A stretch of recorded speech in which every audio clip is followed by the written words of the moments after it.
Yeah. So, Ethan, are you going to be part of this too? Or yeah? Okay. Awesome. Yeah. All right, there go Trap. Trap making me look bad. Trap. What's funny is Trap let us go in ADHD, and it was some interesting conversations. Yeah, but he rushed everybody off and then be late here. He was trying to get Oh, he was trying to be good. You thought I was late. You thought I was late. You thought I was late, huh? We going off intentions then, huh? Okay. You thought I was late. You know, you did great gatekeeping though. It was great gatekeeping on ADHD. No, that was actually a really interesting conversation. Because, yeah, you did a great job. Who, me? Yeah, you. That's what I'm talking. You said I was gatekeeping? You did a great job. I wasn't even involved in that conversation. I was doing my Black Friday shopping. I wasn't even in the room. I think that was a really good conversation though. I didn't even hear it. I was getting hit on the side saying it was good. What up, Key? You know what's funny? Key needs to be a streamer. Shout out to my OG homie, Lil Kiki Loco. He needs to be a streamer. For real. I'm trying to get him to. Because Kiki is like hella gamed up. Make sure y'all follow. Y'all see that Ain't Joking one, this right here. Y'all follow that, man. I'm going to get him to start a stream. Like he's a really interesting, very smart and intelligent, sharp person from the streets. And he got a ton of experience. I would love for him to start a pod and go from there and all of the above and really work. Can I do one with him?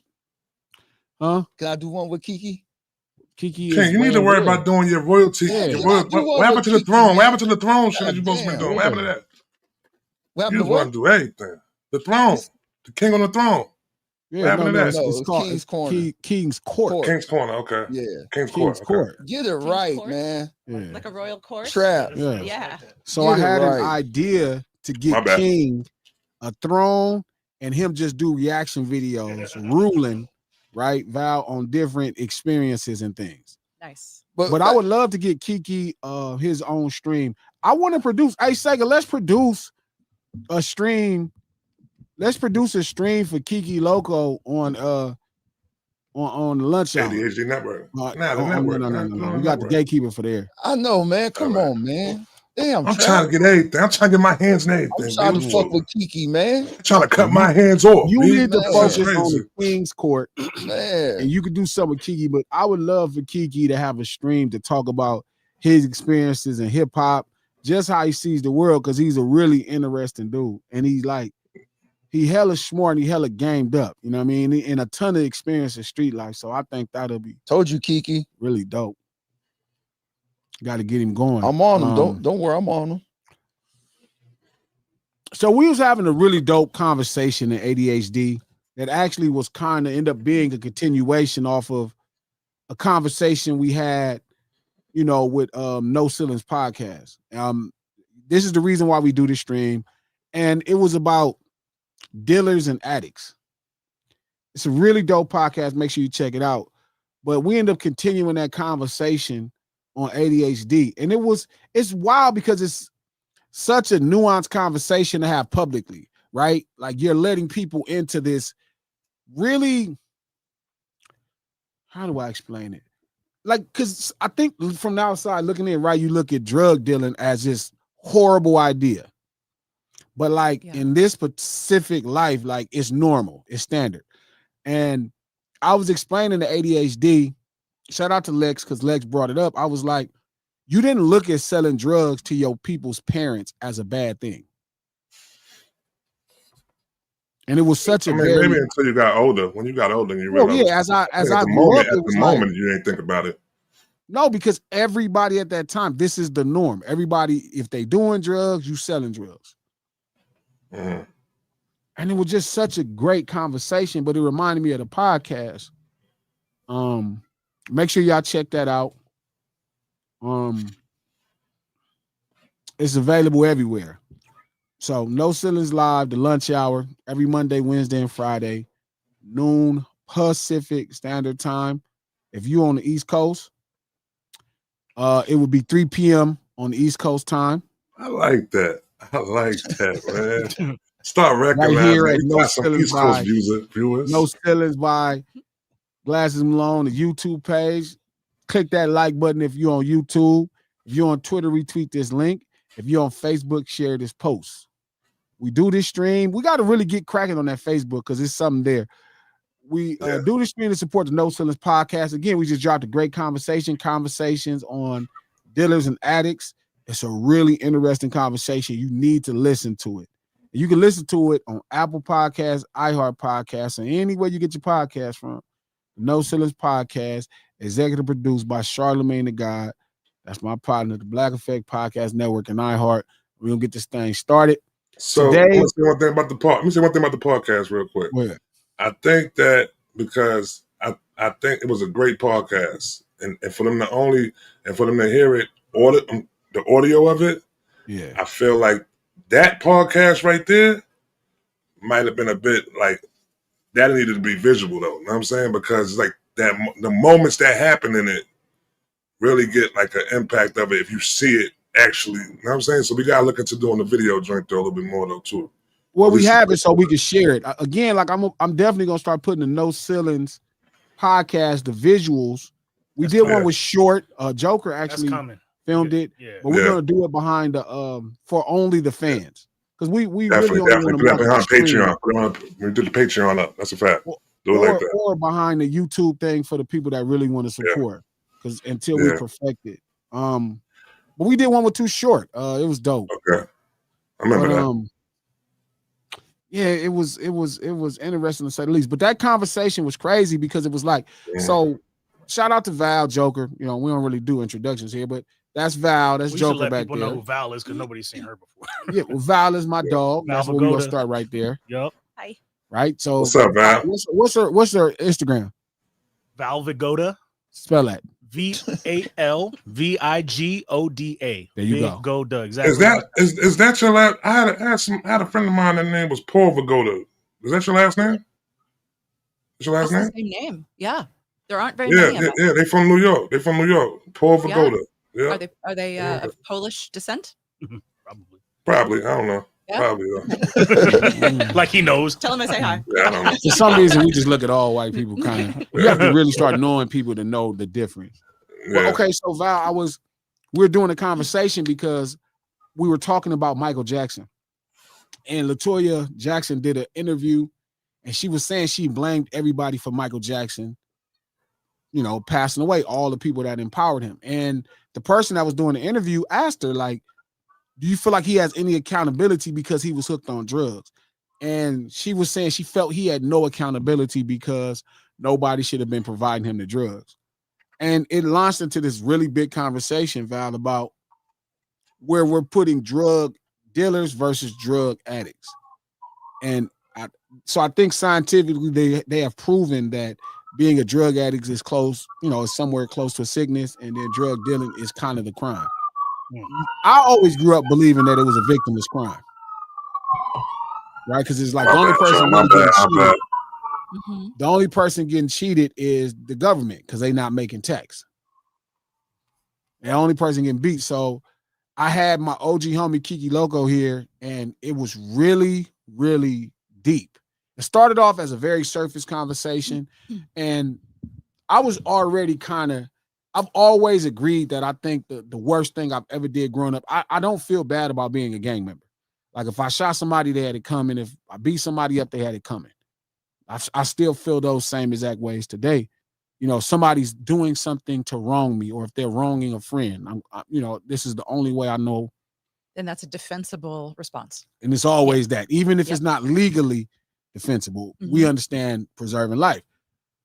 Drug dealing is the one thing that I felt horrible about, because there are people I genuinely love that I sold their parents drugs. Now, I didn't turn their parents out on crack or PCP, but there were people I genuinely loved that I sold their parents drugs. And at that time, you know, the ebb and flow of this thing is like, it's not personal to sell people drugs. Somebody want to buy drugs and you sell drugs.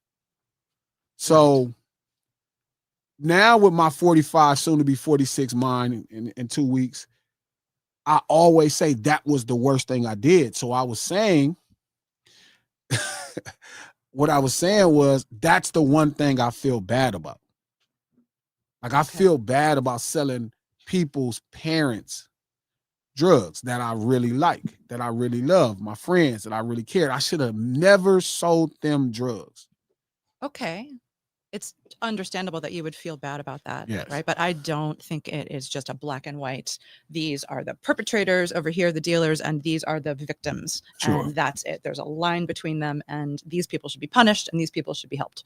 Like, I think addiction is so complicated, and it's a response, an understandable response Sure. to pain that you want to alleviate.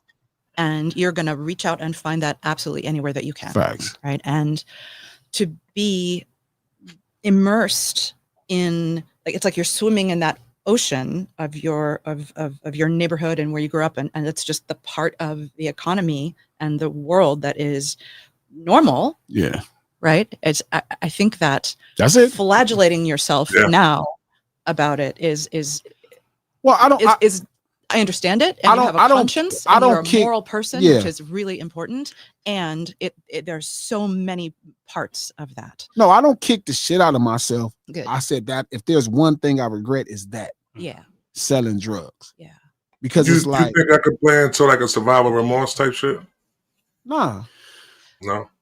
No, because the virus remorse. Nah, because it's not that. It's like that's the one thing I could have protected people from me and my desire. Yeah.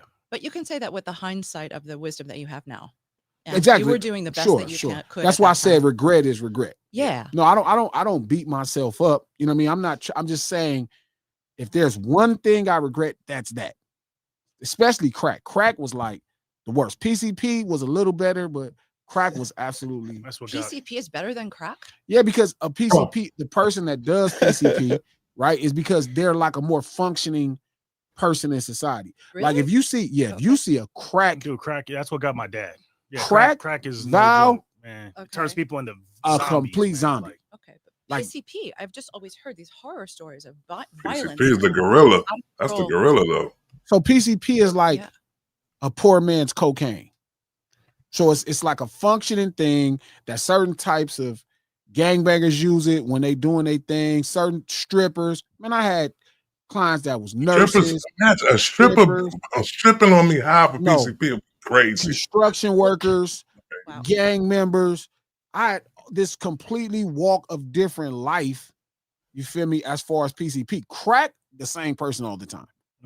They're gonna push a basket. They collecting stuff. They stealing stuff. Yep. They selling. It takes over everything. Every aspect of their being. PCP. I don't know a PCP like an addict. I mean, I'm not saying they're not addicted, but most PCP addicts I knew were functioning people. They functional addicts. They functional addicts. Yeah. Crack is like something I never saw before. You don't think there's no functional crackheads? I don't know them. Yeah, I met one person that was a functioning crackhead. It was a lady. She was a nurse. 24 months she was done. Yeah. 24 months it ruined her whole life. I seen functional dope fiends. Then that might be the most functional one. It was like every 6 months in my childhood, my dad would drop it. He would leave everything and go back to crack. And then it got to the point where my mom was curious about it. And because she was like, I've been trying to keep the family together all these years, and he keeps doing this crack. And then she tried it, and then instantly my whole house was a crack house for a year. Like my mom gave up her kids like that just off of crack, and it turned into just straight zombie house. Crack is a completely different animal. I've never seen nothing like it. It was like it used to be so bad. Like they would steal the damn grocery carts and just be collecting shit. And it was like, it changed them. Like Snowfall don't even do it the type of justice how bad it is. And they do it, and they go into it deep too. And they do a good job, but it is. And they don't even get close. It's far. I always tell Trap this: the best art in culture can only give you 10% of the culture itself. Like Snowfall gives you 10%. The rest of the 90 is way worse. Like it wasn't nowhere near enough basket pushers. It wasn't. It was like you grew up in a place where it's legit zombies. Yeah, and it's that bad all night. So is it like the fentanyl zombies now? Is it it's way worse than that. I think fentanyl zombies are like more self-contained. Yeah, it's way worse than that. What's the difference between that? What would you say the difference is between crack and a crack zombie and a fentanyl zombie? They're not even remotely the same. Yeah, well, I'm saying. I'm gonna tell you. I can tell you what it is. For people who don't know anything. One's a more upper, one's a more downer. I'm gonna tell you what it is, though. What it is to the fact of like a fentanyl zombie, a fentanyl addict. They have to do it in order to not go through physical withdrawals. You know what I'm saying? It's like heroin. A crack addict has to do it in order to try to stay at that peak that they are at. You know what I'm saying? They don't want to come down from the peak that they're at.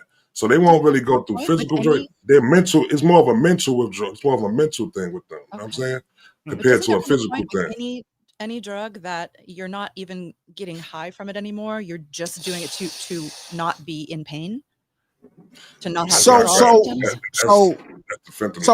again, fentanyl is one of them things where people will function. Yeah. And I don't mean function like they just will move around, but like they can have a job. Somebody would be addicted to fentanyl and they'll be working at the phone company. Yeah, I see what you mean. Nobody working at the phone company is addicted to crack. On crack. No, not at all. Like it's so much of a mental thing I've ever saw to crack is meth. Yeah. That's the closest I ever saw. I guess that makes sense, yeah. And crack, and to King's point, one's an upper and one's a downer. So crack people are like, they're actively pursuing crack. You don't really see fentanyl people actively pursuing fentanyl or, they sitting their ass down. They sitting down trying to wait. A crack addict is on their feet. They are moving and their whole life changes. Revolves around getting another hit of crack. Of crack. Yeah. It was like, I never saw that much power ever in my life. Like that type of power that crack had over people was completely different. By any means possible. Never in my life saw anything like that. They'll get it by any means. They're going to pursue it with all of their time. They're not going to be like, I know people that's on fentanyl that's decent parents. I do not know one decent crackhead parent out of everybody I know. I don't mean to laugh, but that's it's true. It's true as hell. But here's a question, Glasses, for people that may not understand. The difference between, crack and cocaine itself that people snort versus crack that people smoke, because people might say, well, there's people that snort not cocaine. I'm not talking about coke. Stuff, totally different. So you might have to explain that to some people. Because coke is like soft, right? It's something you sniff. Crack is when they use baking soda and the different ingredients to turn it into this rock form that you smoke. When I tell you, Val, it is the most frightening thing you will ever see. And it's so bad because I didn't know LA without it. Like my dad, shout out to my dad. My dad was born in 47. He's 78. My dad was able to see Los Angeles before crack. Pre-crack. And I've talked to him different times. He was like, man, I never saw anything like this. It just changed everything he knew about Los Angeles. It's like our version of Los Angeles, Val, like where we came up at, it was like I'm telling you, the grocery stores couldn't keep baskets. People stealing the baskets. They would spend 24 hours in the pursuit of crack. I never, like PCP, not even close. People don't even spend that much time pursuing PCP. That's crazy. When did that change? And I know crack is a form of cocaine. Sure. But it's just much more concentrated, much more short acting, it's not even concentrated, really. It's diluted, actually. What make crack so like potent, like within that form is that once you drop it into that water, it takes all the extra shit that's in that powder form right there. You know what I'm saying? And it brings back only more pure type. The part of cocaine that gets you basically high. It takes all the other stuff up out of it and it brings it back to a solid form of everything that got you high from the crack. So no junk, you know what I'm saying, like that for the most part. Very distilled. You know what I'm saying? So maybe it is. That's what makes it so. That's kind of what the process seems like. It does feel like a distilled process. Wow. And also you inhaling it too, and that's a faster, like with the smoke and stuff. It dissipates faster. Inhaling it. Yeah, it dissipates faster into your system than snorting it, where it's got to break down the crystals. And also but smoking it. Yeah. And also, you know how different types of weed give you a different feeling. You know what I mean? Like certain strains do certain things. Like it's the same thing with cocaine. The chemical, the drug, the basis there is the same, but how it's consumed, how it's produced, all that has a different effect in how it affects people mentally, psychologically, and physically. What's so crazy is to the fact of Val. Oh, I was just going to ask a question. Do people just not sleep and they don't eat? That's possible. Never sleep. Yeah, never that's eat. possible. I mean, that'll ruin your life. Yeah, It they does. never sleep. They never That's sleep. why you said the crystal. Wait till the crystal meth thing though. It was so crazy that that. I remember growing up within me. I remember growing up. We from the era of say no to crack shit though. You know what I'm saying? Like I remember that. We grew up in that era. Yeah, we grew up in that era. I remember this. They had a spot on 125th Street and First. It's a famous wall. I think it might still be. There's a famous wall that they had like a whole. The wall would say no to crack. A crack is whack. It said some shit on the shit though, but it's right there. You can see if you're driving through Harlem like that. And I always that's why I always look at anybody from our generation that looked at the porn. No, but if you still did it, you crazy. I can't feel bad for you there, B. You crazy. You saw it. Yeah, you saw it. You know what I'm saying? Yeah. I mean, again, the original generation. Hey, Joker, back that light up. It's in the shot. Which light? The light right Going there. by the door. That light right there. Behind you.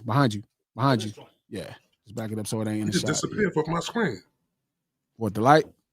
No, I'm not saying no Joker. He flashed out the screen, bro. Like completely. Your shit be glitching. But hey, Trap, I'm from the generation in Tacoma that ushered in crack.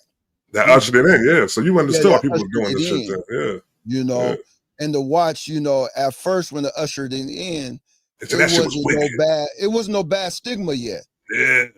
It was like crazy. But that's why. 70s and but that's why. But that's why. Early 80s. But this is why I don't blame y'all generation like that. The reason I don't blame y'all generation. So shout out to Andy, who's always an all-star at the lunch table. She said Coke and crack is the same. It's not. No, it's not. See, that's no, it's not. No, it's stay out the conversation. Stay out the conversation, man. Stay out the conversation. Sometimes you ain't gotta sit up. You ain't gotta pull up to the table and eat. It's not the same, Andy. Sometimes you ain't got. Sometimes you gotta sit some lunches out. Yeah, Andy, it is not the same. There's just white dudes in Hollywood that just do coke with their homies on the weekend. Like it's nothing. Yeah, there was a ton of coke in college. Yeah, I don't know people who do crack on the weekends. Yeah, I don't know people who do crack. I don't know weekend warrior crackheads. I don't know weekend warrior crack. I know full week crackheads, not weekend warriors. Yeah. Sometimes you gotta call out this meal. Sometimes.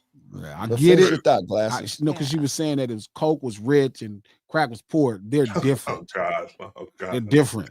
But no, I'm saying I don't blame y'all generation though, King, because y'all is no way possible you could have saw what was about. Yeah, no, we didn't. We thought it was just another drug to sell, make some money. Yo, Glasses. That's cocaine. The same rich thing. At first, that's the same rich people did it. Like you said, we thought white rich people did, cocaine, and then when it came into the neighborhoods, we didn't think of it as being something bad. We thought it was like, okay, this is another way to party.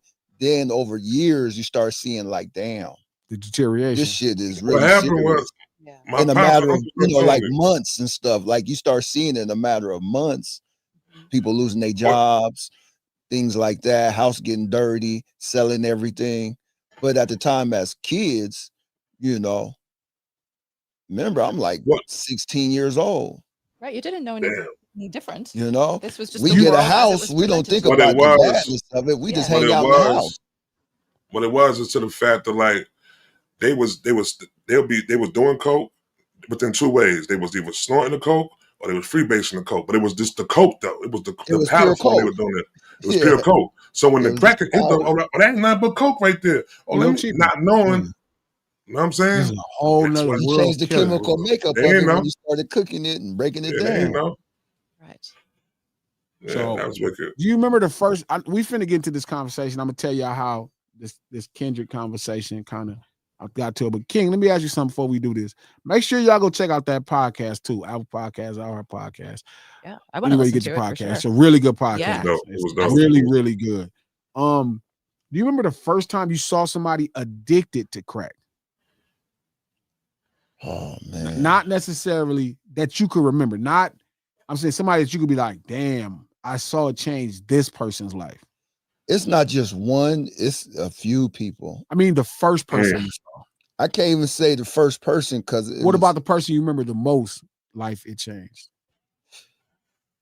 What I remember is the stories, the worst stories that I seen or heard, you know, versus who was the first person I seen. Because remember, it was like an exotic drug at first. Everybody was trying. That shit sounds so familiar, you bro. know what I'm saying? It was It was like everybody was trying it.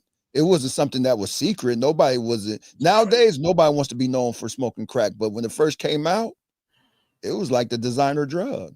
Yo, it moved lovely over to the side. Back then, like you say, water and stuff was starting to become popular back then. But when crack came, it pushed all that to the side. What's lovely? A lovely is what he makes. It's weed dipped in PCP. So lovely started coming, mint leaf, lovely started coming. But when crack came, that became the designer thing because it became cheap. It was fresh. It was fresh. It was cheap. And it came from California. Oakland. You know? Well, LA. I did it. Yeah, I did it. So I did it. So the mindset was different back then. It wasn't something bad. It was something. It wasn't something bad. Nah. But when I hear that right there, King, I just think about present time, B. Because I feel like these drugs, you know what I'm saying? What wasn't nothing bad until you started seeing, you know what I'm saying? It bad. Now you see what it's, you know what I'm saying? Now you seeing what it is. Like you were saying earlier, it's so funny because everybody that I do remember that was selling crack, majority of them is doing okay. The sellers. What, right now? Yeah, the sellers. Okay. Is doing okay. You know what I'm saying? Were they participating in using it too? No, they were selling it. Selling. Okay. Yeah, they were selling Number it. one rule. Never get one high. rule. The majority of the persons that was rule. selling it, there was some that was using, but the majority of them, you know, are now doing good. You know, they're doing really good now. Like they into business and have their own businesses and stuff like that. That's on the flip side. Yeah, like now, decades later. Yeah, now they're doing really good, and that makes sense. They took that. So when Glasses say, you know, when you look at the stigma of it, it's hard to say, well, damn, selling drugs is really, really bad because the dealer is really a bad person. When I'm looking at the dealer now, and they're really doing good, hiring people at their jobs. Then when I looked at the people that were smoking, they still down and out. That's like a self-selection though, right? Because those were the enterprising people at the time. They saw the opportunity and their mind was a little stronger. Yeah, exactly. So you know what I'm saying? So that makes sense that as they go forward in life, that will continue, which is kind of But I understand what Glasses say about regret and stuff. I can understand that because there is times that, you know, I sold drugs to people I shouldn't have. You know, knowing damn well this was the last money for to feed their kids and stuff like that. Okay. And I still took it. You know what I'm saying? Yep. I tried to justify it the way I did, you know, like they're going to do it anyway, and I'm going to use it and help people. And I tried to use like a Robin Hood type thinking when I was selling drugs. So Robin Hood took from the rich though. Yeah, that's what cocaine was to me, rich people stuff. Okay. Okay. Yeah, the cold logic about it. No, I'm just telling you how I was thinking. You know? No, I'm just saying. Not your proudest moments necessarily, but understandable. Yeah, no, and you're right. It does become a part of the economy, right? And that's how you earn, and it's the simplest way to earn. It's the simplest way. Like it's closer than even a job.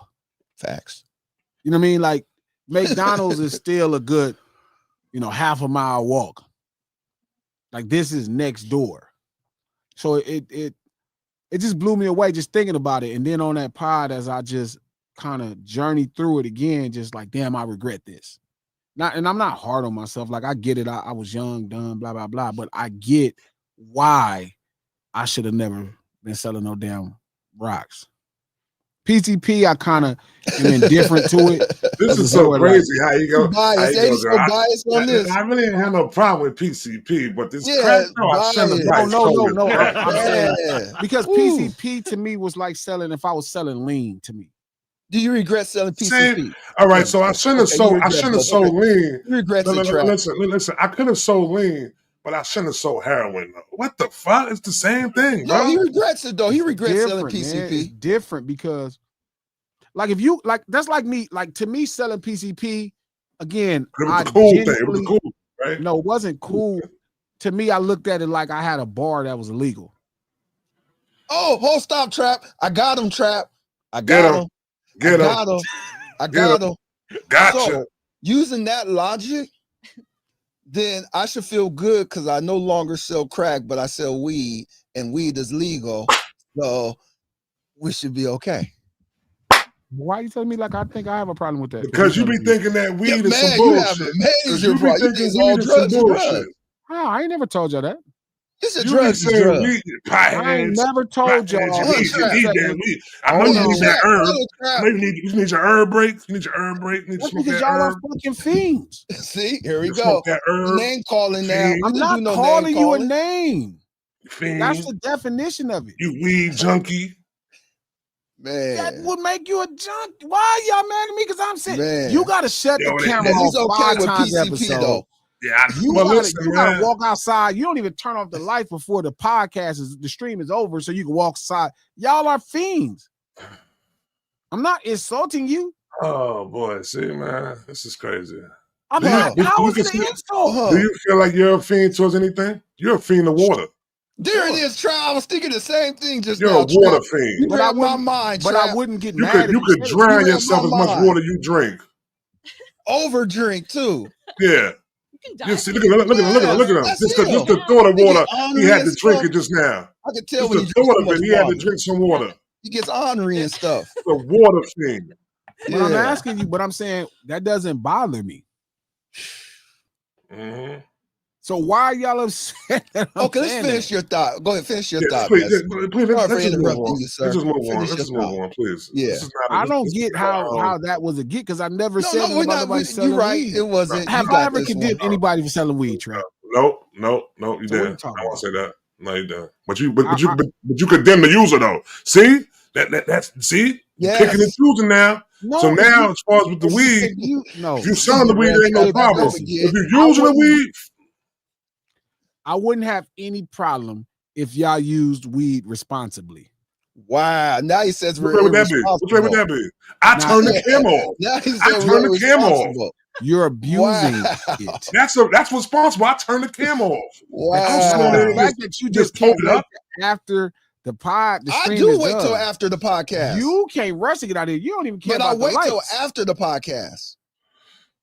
He do. I don't know how you do that though, bro. I wait. How you do it? Listen. I'm gonna tell you right now. Say something good When I about come to that. the Oh, you can't studio, say something good about when that. y'all see me get up and walk out, I'm and then not come that. back, just know what I'm doing. Yeah. I think there's certain people's brain chemistry that responds so positively to weed. It actually helps I'm with them Val think. now. It I'm helps on them Val's side. think more clearly. Speak, and I Val. am not in this group at all, but I have That's okay, Val. my Speak, oldest Val. friends in the world. Among them are people who wake and bake.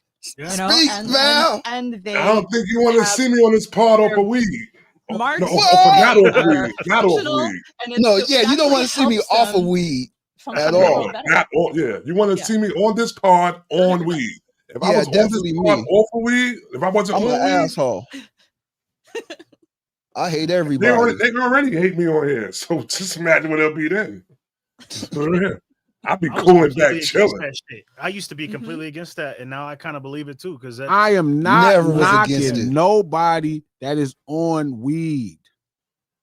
Matter of fact, talking about this right now, maybe we'll smoke right now. Yeah, I gotta smoke real quick, man. My bad. I'll be right back. That's I'm here. All I'm saying, they abuse. I'm here.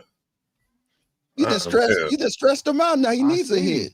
You see how he drink that water, right? You see I mentioned the water. He drink the water, right? You know what I'm saying? Put some of that candy in it. I'm gonna spike Glasses water. You done ran Trap off now. Nah, I'm here. Glasses done ran Trap off. I'm here. I ain't going nowhere. I was noticing some things about what's happening with hip hop, right? And I see so many conversations happening where people keep talking about what's wrong with hip hop. And again, this top 40 conversation over and over again. is very odd when there's an obvious fact, right? That the recurring rule pulled multiple songs out of the top 40. That would be hip hop songs. And it's like people are purposely ignoring that just so they can say hip hop is done, just so they can have a negative opinion about hip hop. And it's just odd to me that that's their consistent pursuit. Glasses don't smoke anything. Glasses don't smoke cigarettes, let alone I only smoke weed, let alone cigarettes. That's just crazy. But I'm noticing this really strong conversation happen. And I'm like, damn, I think people were really waiting for this moment. I think people were waiting for this moment so they could actually finally get at this thing that's been making them feel so ousted and uncool. So you said they've been waiting for the downfall of hip hop? What they would consider the downfall of hip hop. And what makes you say that? Because they're ignoring, right? They're ignoring all of the obvious facts to have an opinion on what's going on with hip hop. Like this wouldn't be the first time that there was only 2 songs in the top 40 without the recurrent rule, but they're purposely ignoring the recurrent rule that was made by Billboard to move songs out. I'm sorry. What's the recurrent rule? So the recurrent rule is if you've been on the charts for so long, right, and you're not above this number in the top 40. So if you've been on the charts for 25 weeks and you're not above 25, they make you a recurring record. So if you're 26, they're saying, okay, well, you're still getting your plays and your spins, but we won't have you on the Billboard Hot 100 as far as the songs because we want to admit new records. Oh, so they just want to churn. They want more different new titles. Which is very odd to me because it's like, no, but they didn't tell us who else wasn't on the charts ever before. Because it's no longer about preference from the audience. It's more about their agenda and make more money. Arbitrary, right? Because longevity on the charts is a really positive thing. That's amazing if somebody can stay on the charts that long. Now it's not anymore. Gee, can I say something real quick? Go ahead. So just on this topic, this just occurred to me as you were talking. Like you and Dot were like inseparable during the whole beef with Drake and shit. Sure. And that he was like, you're the big bro. And just like me, when I'm going through some shit, I hit you up. And I know that, you had an influence on how it went. So it's like, that was the biggest track of last year, 5 Grammys, one of the biggest hip hop records of all time, et cetera, et cetera. And then the next year is the first year in how many years that we haven't had rap? 1990. Like, I think you were indirectly and influential in that, G, because with coupling that fact with what you just said, right? He made it okay for people to say and feel and express how they really feel about the fakeness and about the inauthenticity and all that kind of shit. And it was probably a cultural watershed moment, like where all of a sudden, like the dam breaks and everyone's like, oh, I don't got to give a shit about this fake hip hop shit anymore. Now all of a sudden they're out of you know what I mean? A few months later, they're just vanquished from the whole top 40. I got a question for you, Glasses. Where?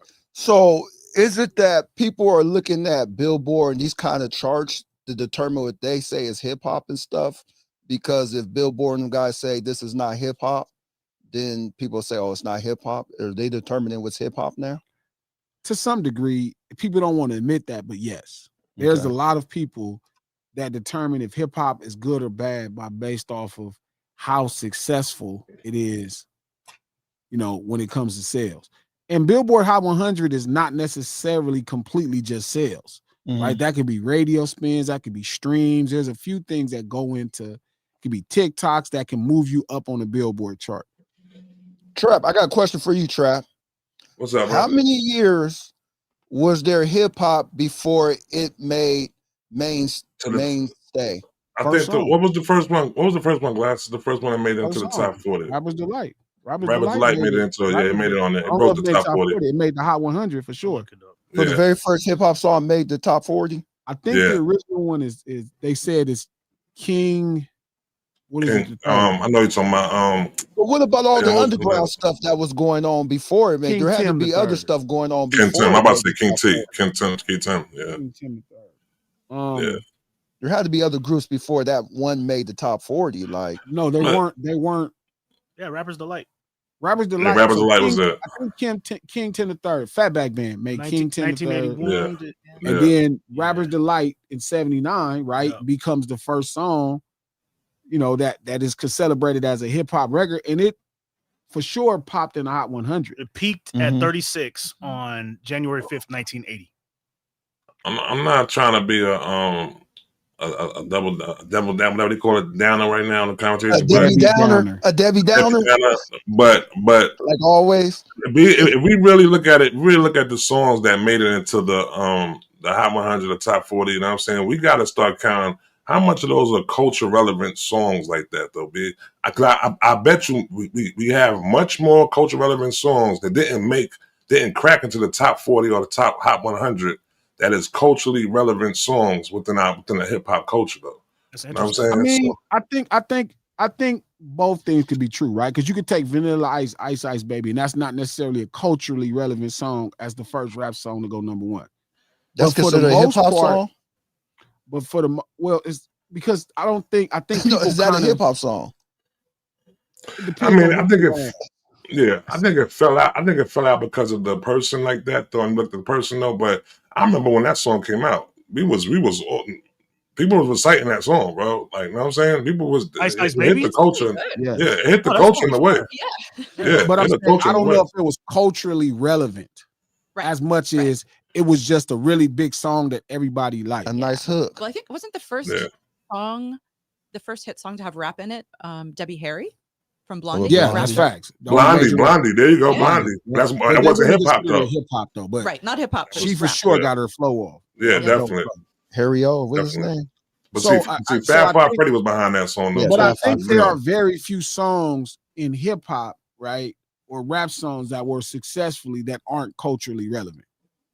They kind of almost go hand in hand. But I agree with you in the sense that don't mean songs that are not in the Hot 100 are not culturally relevant. Again, like I told y'all, Trap, Bout It never made the Hot 100. Yeah, and we saw a battle happen, right, where Cash Money and No Limit was battling, and the biggest record or the most like impactful record that moved the crowd the most was the one that had the lowest chart positioning probably out of all of those songs. So you think Number One Stunner, because that was a response to Number One Stunner. So you think Number One Stunner charted, right? Number One Stunner in the top like 50. It was a huge record. Yeah, Number One Stunner's charted. And that was a response to Number One Stunner. Yeah. And it shook it up. Yeah. So I think it's like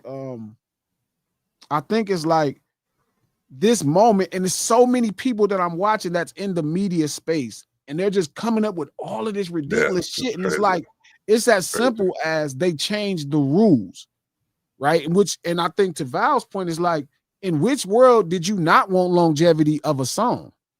Yeah. You know what I'm saying? It's like, a point of pride. Why did you wake up this year and was like, you know what? Enough is enough.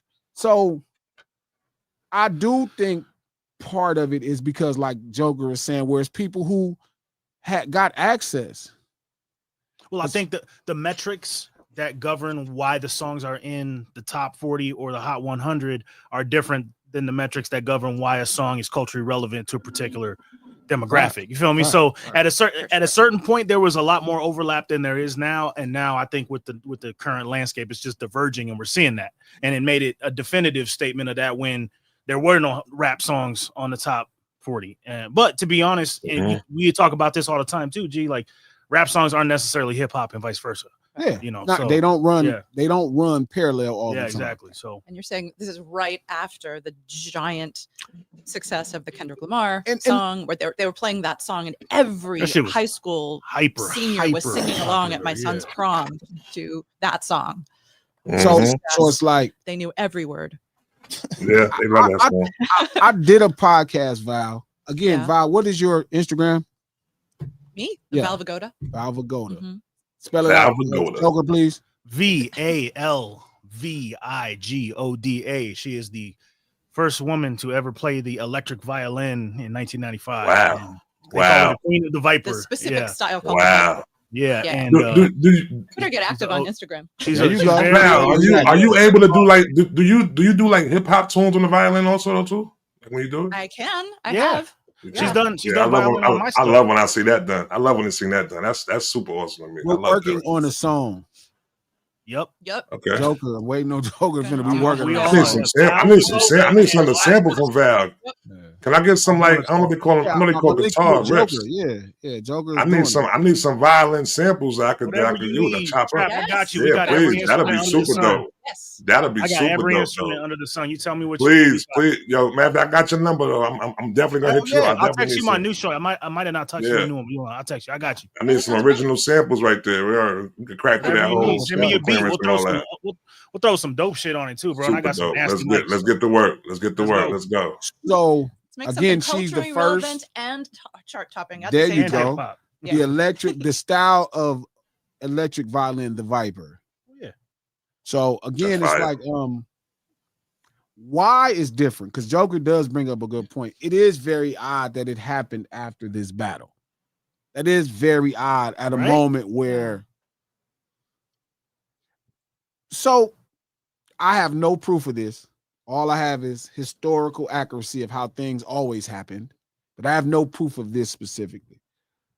I definitely think it was I think it was a move to take air out of hip hop. I think the business has kind of decided they're going to do something different, and they don't want to leave it as full powerful as it was. They don't want to leave it as powerful as when they found it. So the confusion part is that, hey, this thing is not the cool thing anymore. This thing is not the cool thing anymore. Look, it's not even performing in the Hot 100, which that's not ever why it made it cool, but it made it cool to mainstream people. And I think what we had for years and years of hip hop being popular is people that were acting like they were down because it was just a cool thing. And I've been telling you, Trap, it's the same thing with the rappers. The rappers participate because it's the cool thing. And then they realize I can get into other stuff now. You hear a lot of rappers, like the one thing I give Eminem a lot of credit for, Eminem could have went to indie rock. It would have been accepted and just fine, but he stayed the course. So you have a lot of people that he could have kid rocked it. He could have kid rocked it. Could have do anything he want to at that point. Oh yeah, 100%. Yeah, a white man with blonde hair, been just fine. So it's like, I think, and it's now normal with black people. There's a lot of black people walking in like we've talked about it with certain artists where it's like, you know what? If I rap, I'm going to become cool. If I rap, I'm going to be cool. So I'm going to rap first, but I really don't care about it. But I'm going to rap first because this is the easiest door, right? We saw it. It's the obvious things when we see it with a person like Post Malone because obviously the complexion. But it's very hard for somebody to see a black person that way. They don't look at it the same way. And that's where Trap, you and Lex be on my head because I'm like, I don't give a fuck if you white up. I can see what you're doing. I can see what you're doing. I don't give a fuck what your skin look like. I know they used us. This thing. You're using this thing that I care about. And so I don't give a fuck who you is. I'm gonna be like, man, you some bullshit. I see you using it. It's disrespectful. Yeah. Out chasing. And they don't make it, and to Joker's point, because Joker has this really big thing about the hi-hats. He's so fucking irritated that everybody keep using this specific 808 hi-hat. And it's the standard because trap music came about, right? It popularized not my music. You know, trap, not traps music, but trap music from Atlanta popularized this hi-hat, and everybody started using the hi-hat out of DJ packs. And Joker was on me like, gee, man, we need to really go off on this. And I'm like, bro, I cannot. Joker's a drummer. I'm a Crip. I don't hear the hi-hat like you hear it. Like when you point it out to me, I do know. I'm with you on that. Yeah, because you're a drummer, a hip hop drummer. So he's like, gee, fuck that. So as I'm hearing it, I'm like, oh, he's right. It is in every goddamn song, bro. And it's like because you have a bunch of people creating out of the same crayon pack. Yep. Yeah. They're not really artists. They don't even know, you know, water paints exist, acrylic paints exist, this style of Yeah. paint, chalk. They like, no, That's a perfect the crayon analogy. box See, is that's right why here. Glasses is that dude. I'm gonna draw with this crayon box. I'm gonna color it in with this. And so you get these restrictive things. And this is what Joker was on me about, saying this is what's helping contribute. And he's right, because you hear a lot of people using hip hop, right? And then they're blaming, like, well, you know, this thing don't got nothing fresh going on, because they grew up in an era where people who was making hip hop didn't love the music. Yep. Right. And when hip hop started, its genesis was, if you sound like him, you get clowned. Can't do that. If you got the same drums, you're a sucker. You know what I mean? Can't do that. It was a fight for originality, yes, not a fight for conformity. And right now, it's a fight for freaking conformity, and it's nauseating. Not even just in hip hop, everywhere. Like, everywhere. listen to singers, yep, and the female singers are interchangeable mostly. Yep. I just saw this thing. Forget not to cut you off, Val. They were saying it. I think I sent it to Trap, and it was an acapella they were playing of this lady, and she was doing like this whisper singing. Sabrina Carpenter. Yeah. Yep. And she was y'all listen to our album the other day. Yeah, I'm gonna tell you what I did later on though. Go ahead though. But she had this kind of singy tone that, and I'm like, oh, this is what Joker's talking you see about. What I mean? Yeah. Yeah. We had that conversation a few days ago. It's we like were an talking artistic about meme. The difference between, you know, Janis Joplin's voice versus Fact. Sade versus That's Alanis a Morissette great versus point. Cyndi Lauper. For Nolan. Janis, You on the Apple or something like that. Yeah. Imagine if they would have auto-tuned Janis Joplin's voice. It would have stole the character. Right. Yeah. Or like they did it to Freddie Mercury's You Still character. Oh, Freddie Mercury. I never thought about the that. imperfections make it original. Beautiful. Yes. Yeah. And that's why I sit here and say the rough edges being taken away. And that's why I feel like within this whole push that they're doing right now, within this whole AI push, I don't feel like it can actually work if we take our lazy ears off, you know what I'm saying, and put the ears on, you know what I'm saying, because if you just want to hear music, then yeah, of course you'll appreciate it. You'll find out appreciation with the AI thing. Nah, ain't you know gonna what I'm work. saying? Yeah, nah, it's not gonna work. Some people say it is though. Some people say it is. It's impossible. I don't think so, bro. I don't think the AI, AI music is. I think it's gonna be so uncool at a certain because point. what happens is it won't work because you're watering. So work is all subjective. It costs you bare minimum credits to build it. So you can have a song that you might have spent 10 credits or $30 on, and it's $300,000. Right. So that it is. But what he's saying is you won't get Rock With You by Michael Jackson. You won't get do the same thing. You know, to the you soul. won't get Another One Bites the Dust. It's impossible. You won't get, you know, Ribbon in the Sky. You won't get, you know, none of this old make it last forever. Original tones that create character. What's because the current generation doesn't understand the psychology behind art and how it hits people in the soul and why people like what they like. And then G, you and me kind of built on a relationship discovering the same thing. Like we've been after trying to break down the psychology of this. Like we didn't come into the game just with just a preset way of things are. This is how they go. It's like, no, why does it go this way? Why do people digest this? And now, as I've been thinking about this for 20, 25 years, what it boils down to is people want authenticity. And people know if people know that it was made by a computer with a press of a button, like that in and of itself, it's like having, you know, it's the difference between actual sex and, you know, a sex robot. It's like, okay, yeah, you can make a sex robot look and feel exactly like a woman, but everybody knows it's a robot. You know it's a robot. It don't feel right. It's not the real thing. It's all good after until you're done though. The sex robot is all good until after you're done. Then you think about what crazy. But you know what I'm saying? That's like them little.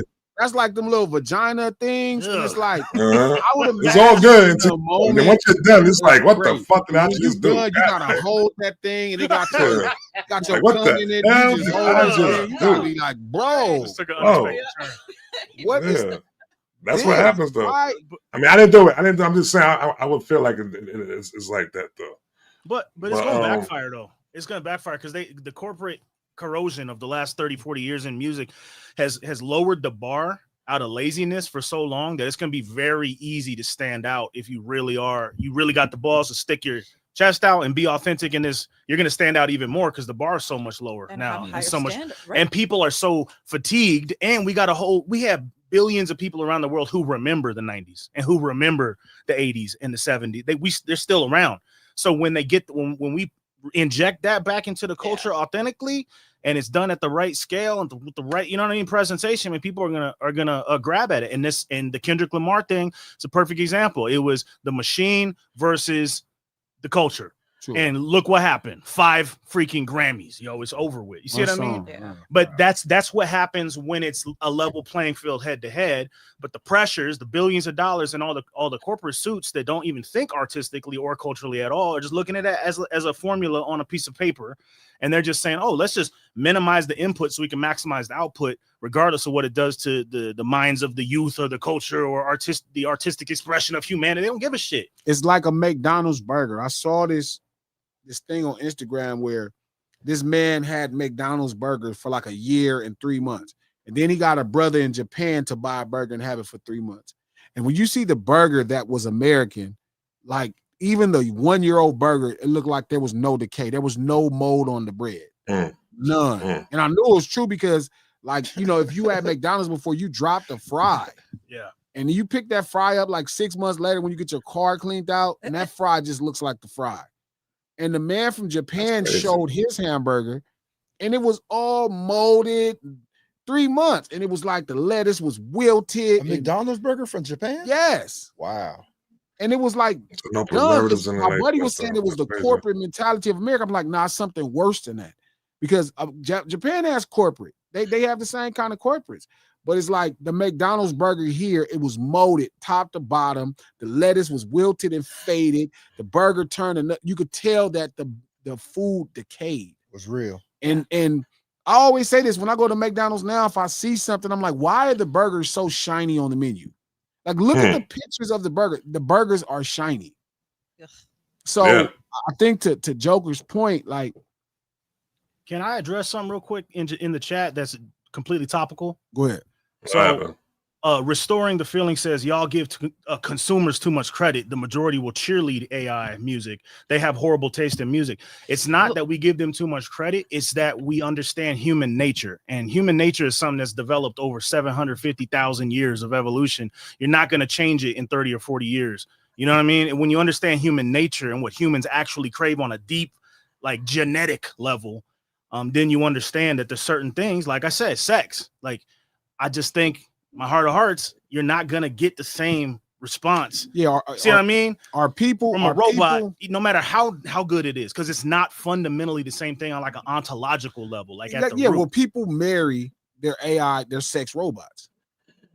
That's not happen. I think no. So what I think happens is there is, like he's saying, and like Val is saying, there is a just like McDonald's, like we know it's bad, but there are people that don't have enough time. So they're stuck with the constraints of life. And then here's convenience. So I do think that there is a level of people that will sleep with a sex robot, or like those little kind of little China dogs. Yeah. Cusie Sues, little Cusie Sues, Susie Q's. Because they be having like, they be having like the stomach to the thigh. Right? That's a version. But what I'm saying is, I don't think people will marry AI robots on a mass level. I do think you're gonna always have, like, it's people who eat at McDonald's every day. Right. Yeah. Outliers. Because it's ultimately derivative, though. Like a robot is ultimately derivative from it's approximating what? Sure. It's approximating a real thing. So therefore it's a derivative, and it's by definition can't be as great as the authentic original. It's the same thing with art. It's the same thing with all these things. It's just we've been culturally watered down for this whole time deliberately with billions of dollars over decades.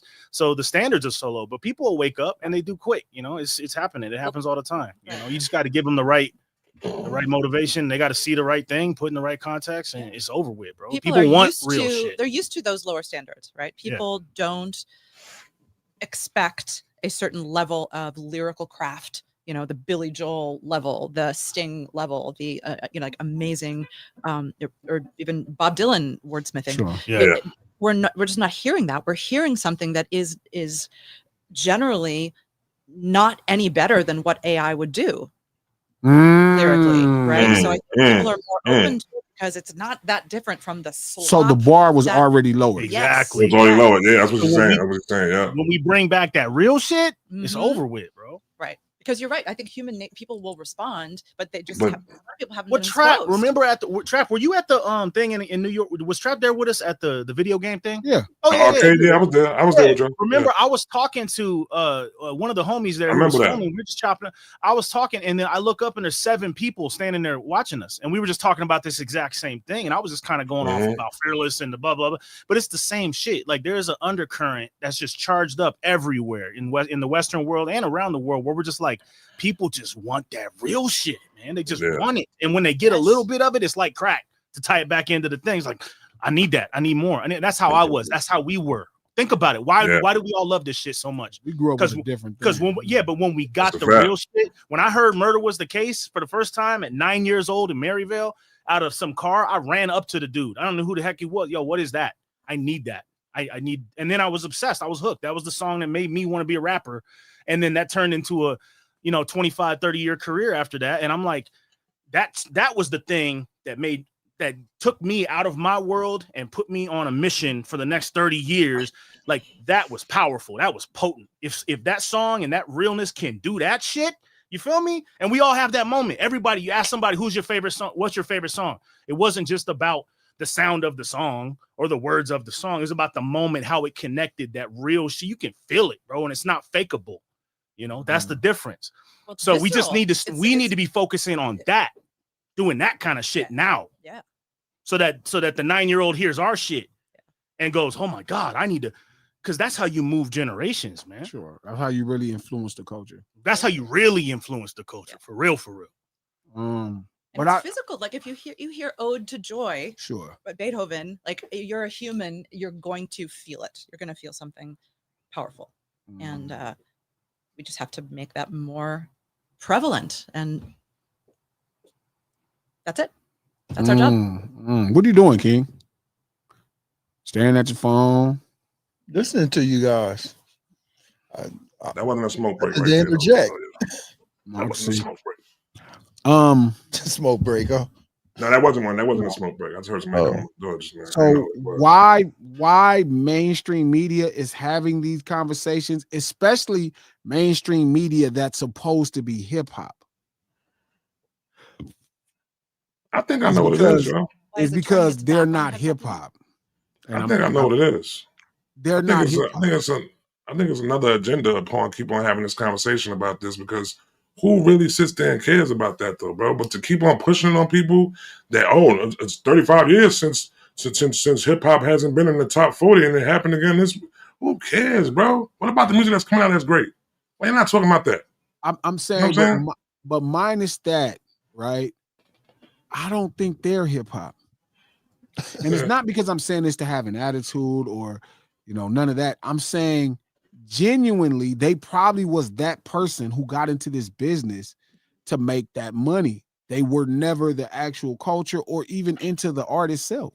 So you're saying that there's people that got into the industry, and because of hip hop, they couldn't go as far as they wanted to mainstream because of hip hop? No, I think what happened was hip hop got extremely popular in the 90s. Mm-hmm. Like they thought hip hop had hit. Michael Jackson even thought hip hop had hit his pinnacle in 87 and 88. They had no idea. Shout out to Snoop Dogg, what Snoop Dogg was about to come do for this genre and this culture that had started. Shout out Snoop. Remember, it was all kind of like LL Cool J was the biggest thing, and that seemed manageable. Platinum, double platinum artist. It seemed manageable. It seemed like it could have been just a fad until this guy from Long Beach comes and he raises the ceiling, right? And he does roughly 1 million records in the first week. What's so crazy is this, though, is to the fact that, and I found this out like a couple weeks ago, is that he holds the record for first week sales for a debut artist. Yeah. To this day, he still holds that record, though. It got to be, what I'm saying is the debut, the artist's first released album, he sold the most. Oh, Didn't so he they do count. like- So they didn't he count do the other like one Out of against any the genre. It's- Out of any genre. So they holding how to 50 song, the Jam Master Jay album. Yeah, 50 second.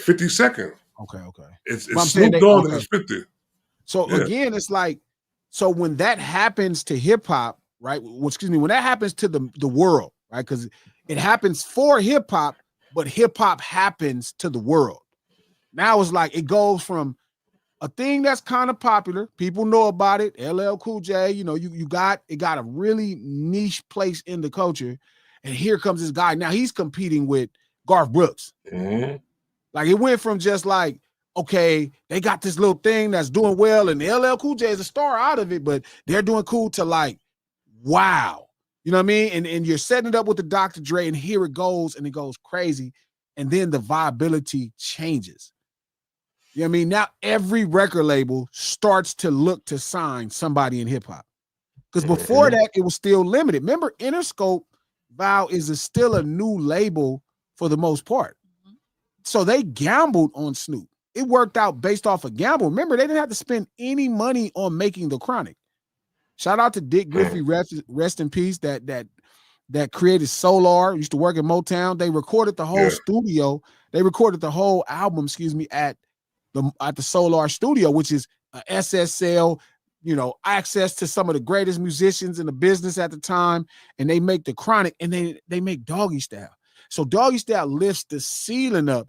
And now it goes from this niche thing where maybe it has LL Cool J clearly, or MC Hammer, who people kind of critiqued a little too tough and said, oh, he's not it, because they were confused, to Snoop Dogg, who nobody could deny. And it was like, oh, hip hop can do this? Every last record company said, we need one. Because before that, you was only getting deals at Profile. You was only going to get a handful of deals at Def Jam. There were limited deals. Every record company in history at that point said, oh, no. RCA, MCA, everybody. Columbia started then. Columbia's rap hip hop department was terrible. Everybody needed to get their piece of it. Yeah. This was exactly when my indie band was doing showcases, trying to get signed. And we were being told that, we really like you. This is great, but we need to sign somebody from urban hip hop. Yes. Because it was like, so it happened. Val was like, what the fuck is wait a minute, they can make it for this cheap? And they could do this? Exactly. That's a fact. That's a fact. What it was. That's a fact. What it was. They want to minimize the input, maximize the output. Oh, we need. Yeah, there you go. Find you a hip hop guy. Hey guys, yes, come on. Because before that, it was only small indie things. So you guys, Steve, you got Cold chilling. Steve had everything. Steve had Wu-Tang and his dad had a big label. Steve dad not signing nobody. Steve is getting all of the, Loud Records. That's who it is. Loud Records, yeah, Loud. I did a versus. I did a versus on Yeah, Joker. Oh, I was gonna say, do you guys ever wonder why soccer is the most popular sport on the planet? Because it's the easiest sport. Because it's the barrier to entry is a ball in the ground. Entry. That's a fact. That's a fact. Ball in the ground. No hoop, no basket, nothing. Yeah. Think about how a soccer pitch versus a hockey rink, the overhead. One is a field. Yep. The other one requires like actual ice creation indoor. You got to be able to skate and do shit year round with skates and all this maintenance and Zambonis and shit. And then when you play it, you got to have pads and ice skates and all this other expensive shit. It's got to be the barrier to entry so low. So basically, rap was that. Because what do you need to rap? A microphone You can make your own beat. You can make your beatbox. You can lunchroom the shit. And whatever you want. That was records at first. Exactly. That's the show. Exactly. It just needed to pop financially. You had to be a musical expert. You had to be a musical genius in order to make the beat. Yeah, y'all right. We're losing the art. Yeah. And the brilliance. Because it's like hip hop already wasn't the greatest musicianship. It was more fantastic cultural art. It was a reflection of art. But then you had Dr. Dre, these guys who were so vested, Maul, these guys that were so vested into music.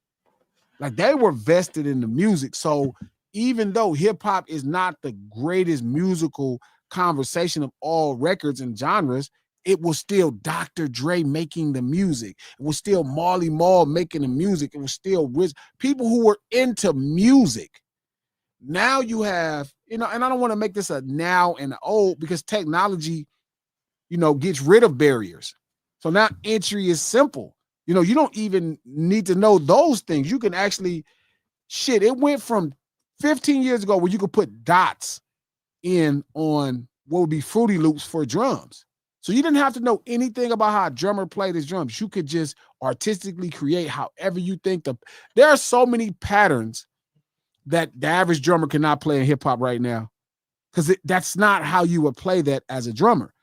And now it's went from even figuring out those dots in Fruity Loops and plugging in those holes to prompts on AI. Yeah. Mm-hmm.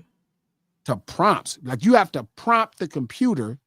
Yeah. Right? You prompt the computer and you say, hey, this is what I want.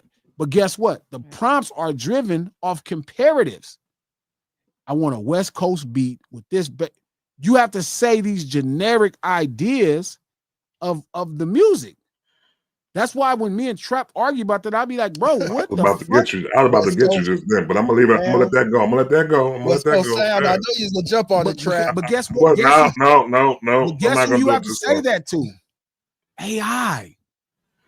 You can say that to a human too. That's what I'm telling Trap. Like, only an ignorant nigga. You couldn't tell that to motherfucking Dr. Dre. Man, Dre, I want a West Coast beat. He would throw you out the studio. Yo, Glasses, have you had any fans or anybody trying to show you music, try to show you a song they made with AI yet? I know some people. We been ADHD. Yes. Bro, like, dude, it's about like 4 of them. It's about 4 of them that be over there. And I'm not talking about anybody specific, but I be having fans show me shit all the time. And sometimes they'll show me songs like, yo, listen to this song. And they want my feedback. And then halfway through, a few seconds in, I'm like, I just write them back, yo, how'd you make this? And they're like, oh, it's this new AI app. I'm like, nigga, stop, bro. Like, have fun with that. I'm glad you found a mechanism through which to express yourself and shit. But you're not going to talk to somebody like me who's dedicated my whole life to making dope music. You know what I mean? Like, I'm not gonna waste my energy critiquing the AI track. Like, I like to look at it like this, though, right? I like to look at it like this. And it was within us sitting up in the room and having a conversation and having the AI producers or artists that created for that, and we was on the other side like that. So I like to look at it like this, right? I like to look at it like the microwave in the oven. You know what I'm saying? So it was like when the microwave came out, everybody was completely against it. I mean, my pops used to say, "Yo, don't stand in front of that microwave when it's on. You might end up blowing in the dark." You know what I'm saying? Like that. And we was all against it. We all pushed against it. You know what I'm saying? To the point where everybody ended up using it though, but everybody don't use it to make you know what I'm saying? You ain't using it to make Thanksgiving dinner. You're gonna use that oven. You know what I'm saying? You're gonna use the oven right there. So it's never going. I don't think that AI is here to replace it though, you know what I'm saying? But for the people that want, you know what I'm saying, conveniency and being able to make something fast, something like that though, then there's gonna be people that's gonna appreciate it. Some people appreciate TV dinners out the microwave, you know what I'm saying? Compared to somebody, then you got the people that's not gonna appreciate it. They want to have home cooked meals out of the oven though. So it's the microwave and the oven basically. Yeah, I think that's a really good analogy. But I just think that a lot of people especially in the music world and entertainment industry, because we all live this 24/7. We're in this, we're around these people. I feel like a general sense of anxiety I'm getting from artists where they feel like it's gonna replace them, it's gonna be a problem. And I think it's just the opposite. I think as the barrier to industry gets even more diluted, diluted and lower, and the bar gets lower and lower, and it's easier and easier. I think the authentic shit is going to get rarer and rarer and more in demand. I think it's the supply and demand. So the more they put the AI bullshit, I'm sitting back smiling like, oh, you're making it easier for me because I'm going to show you how it's really done. You feel me? And then when they hear it, they're going to laugh at your AI bullshit. They could just like, why would I ever even do? Yeah. It's going to be like what Eminem did to boy bands. When he came out, he clowned them so bad that they just disappeared for 15 years out of pop culture. That's a good analogy. It's like it was so proliferated. It's so popular. It's basically the K-pop of the 90s was the boy-girl bullshit. Remember that? Yeah. Menudo and fucking Backstreet Boys, blah, blah, blah, Spice Girls, all that stuff. It's the same shit. Eminem did come and clean them up. Proliferate more watered down the shit gets, the easier it is to clown it, and the easier it is to stand out. And you can't change human nature. These people let this shit go to their head. They think because it's been working for these last few years that it's going to work indefinitely, but they're going to start fighting reality, which is the fundamental, like the way we're genetically built, the things we're like music designed to crave, feel. man. And music and real authentic art. What's the earliest record we have of human beings? Art, cave paintings, 30,000 years ago, 50,000 years ago. You know what I mean? Art. It's like it's been part of our DNA since the beginning. So how you're not gonna change it. You're not gonna just convince everybody. Shout out to Gone Camp in 08. He said AI is just getting smarter though. Everything is programming. Us chatting now is programming it. It's not getting smarter, it's getting informed. But it's the thing about music that you feel. It's like the difference between a plug-in and the actual equipment. Yes, the common ear cannot hear the difference, but anybody at an elite level. And the problem is, this is what hip-hop has been suffering from, and this is what Val is saying. Like, the bar was let down, and Joker's saying the same thing. The bar has been let down so much that's why there's nothing exceptional. That's why last year seemed so exceptional. Like, that's why Good Kid, Mad City, like we always talk. Shout out to every Dot fan who talked to me about how awesome Good Kid, Mad City is, and I'm like, yeah, that's a standard. That's like normal.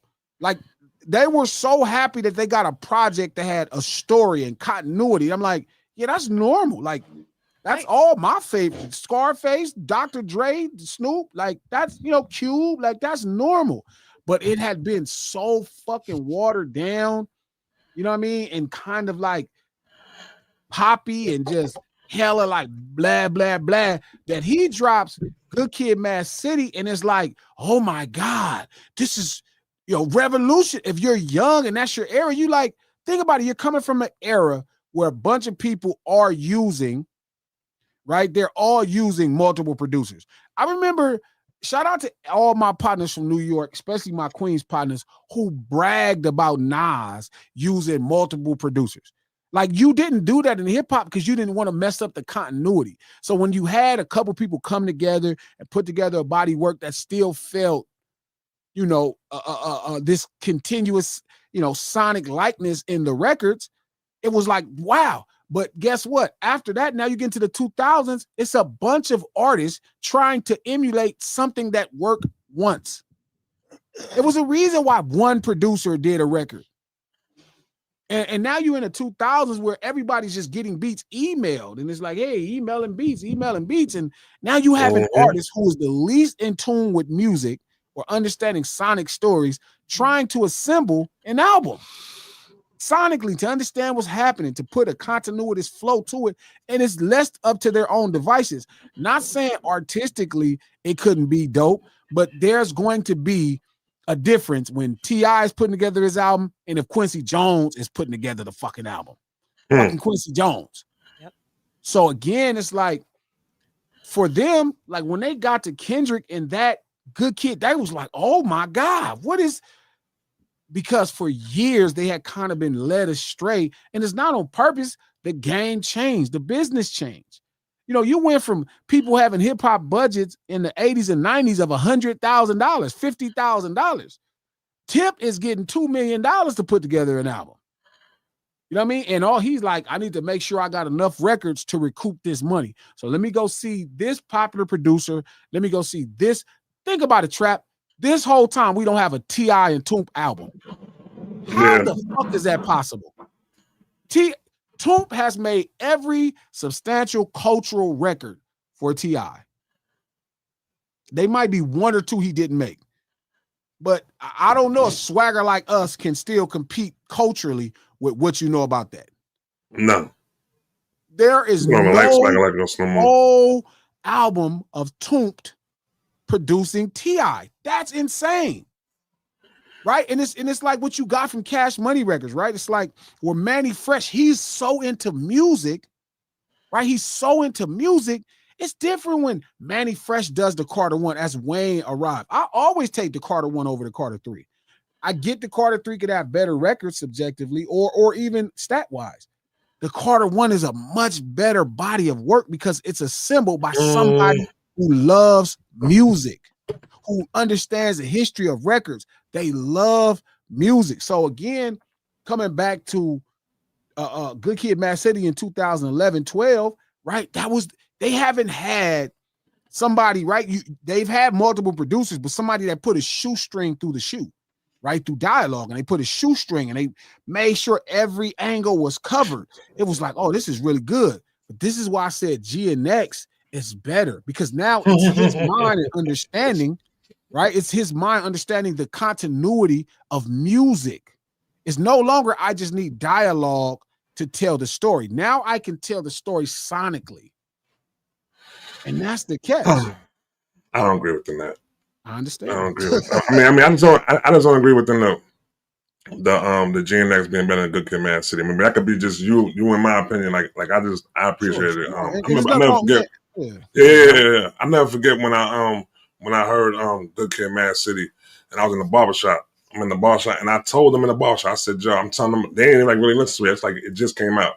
So I'm like, yo, bro, this album is dope, B. I'm like, yo, this album's gonna be mentioned up there with debut albums such as like Illmatic, Reasonable Doubt, you know what I'm saying? Doggy Style, like it's gonna be mentioned like that, because at that time I wasn't really taking the Section 80 as being his debut album. That's how I was looking at it like that. And in due time, I think that it is received the same way within, like, if you consider that his debut album though. And sure. I feel like within that album, that's when I really seen like the magic of Dre. So Dre didn't produce the album though, but you felt that you heard his touch on that album though. Like you heard that he touched it, but a lot of that stuff was already him. Like he was already bred. Yeah, he was already bred. Like all of the skits. But is there any producer that you give? Is there any producer that you give the vibe of that album to? Kendrick. That's the problem. Kendrick has produced all of his records. He doesn't make the beats for all his records. He doesn't produce every record on his album. He produces the album, right? So he comes up with how he hears the story unfolding.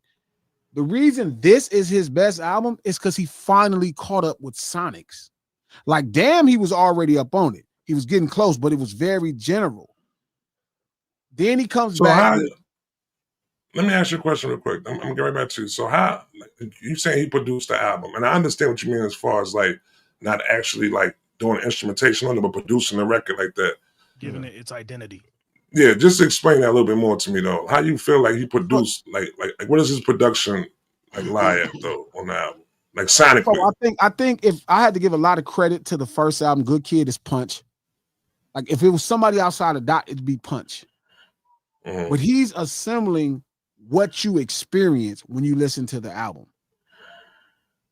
He assembles it. It's his idea. It's his brainchild. Now you have a lot of people mixing it, but it's his assembly. The person I would give the most credit to outside of Dot on that album is Punch, and then Soundwave, and then Dre. Yeah. Okay. Damn, Dre come last out of that whole thing? Fourth. No, because Top is probably right there. Right? Jay putting that final mix on it though. You don't feel like that holds a lot on it too though? Sure, but I think he didn't mix all the songs. He didn't mix all the songs. Ali mixes. He didn't master all the songs like he don't master. Dre don't master. Mastering is a whole separate step after the. So it's like all right. I think so. You know, I think now he understands records. He understands sonics. So here you are creating something that's uniquely yours. Uniquely. And that's why I think you hear the sonic growth in him, the maturity. He always had the ability to tell a story, but now he's grown. But it goes back to my original point. I think the people that are spreading that agenda are not hip hop. And I know there's been so many people that we look at as hip hop saying it. I'm like, oh, I get why y'all not hip hop. Y'all came in at one of those waves and was like, this is a place where I can earn and then like garner social currency. Like I can become cool. I can make a living.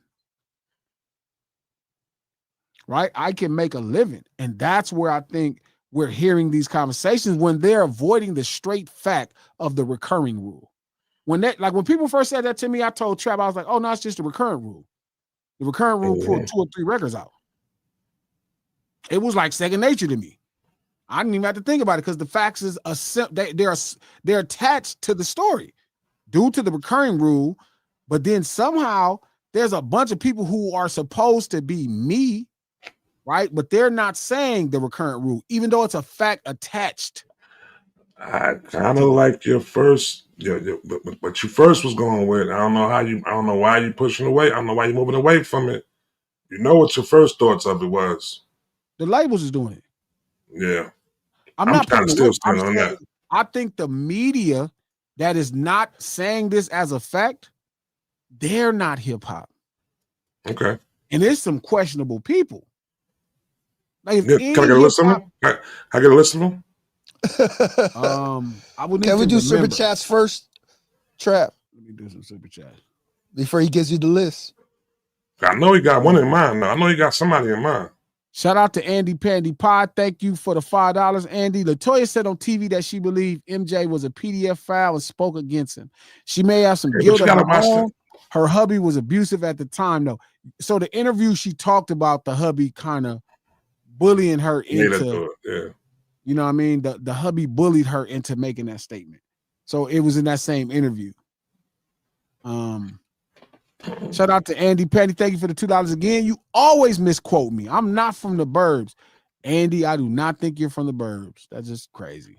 But I did read what you said directly, even if you had context that you meant with it. Shout out to Gene. What up, Gene? Thank you for the $10. My stepdad used to have free base parties. Shit was considered baller at the time.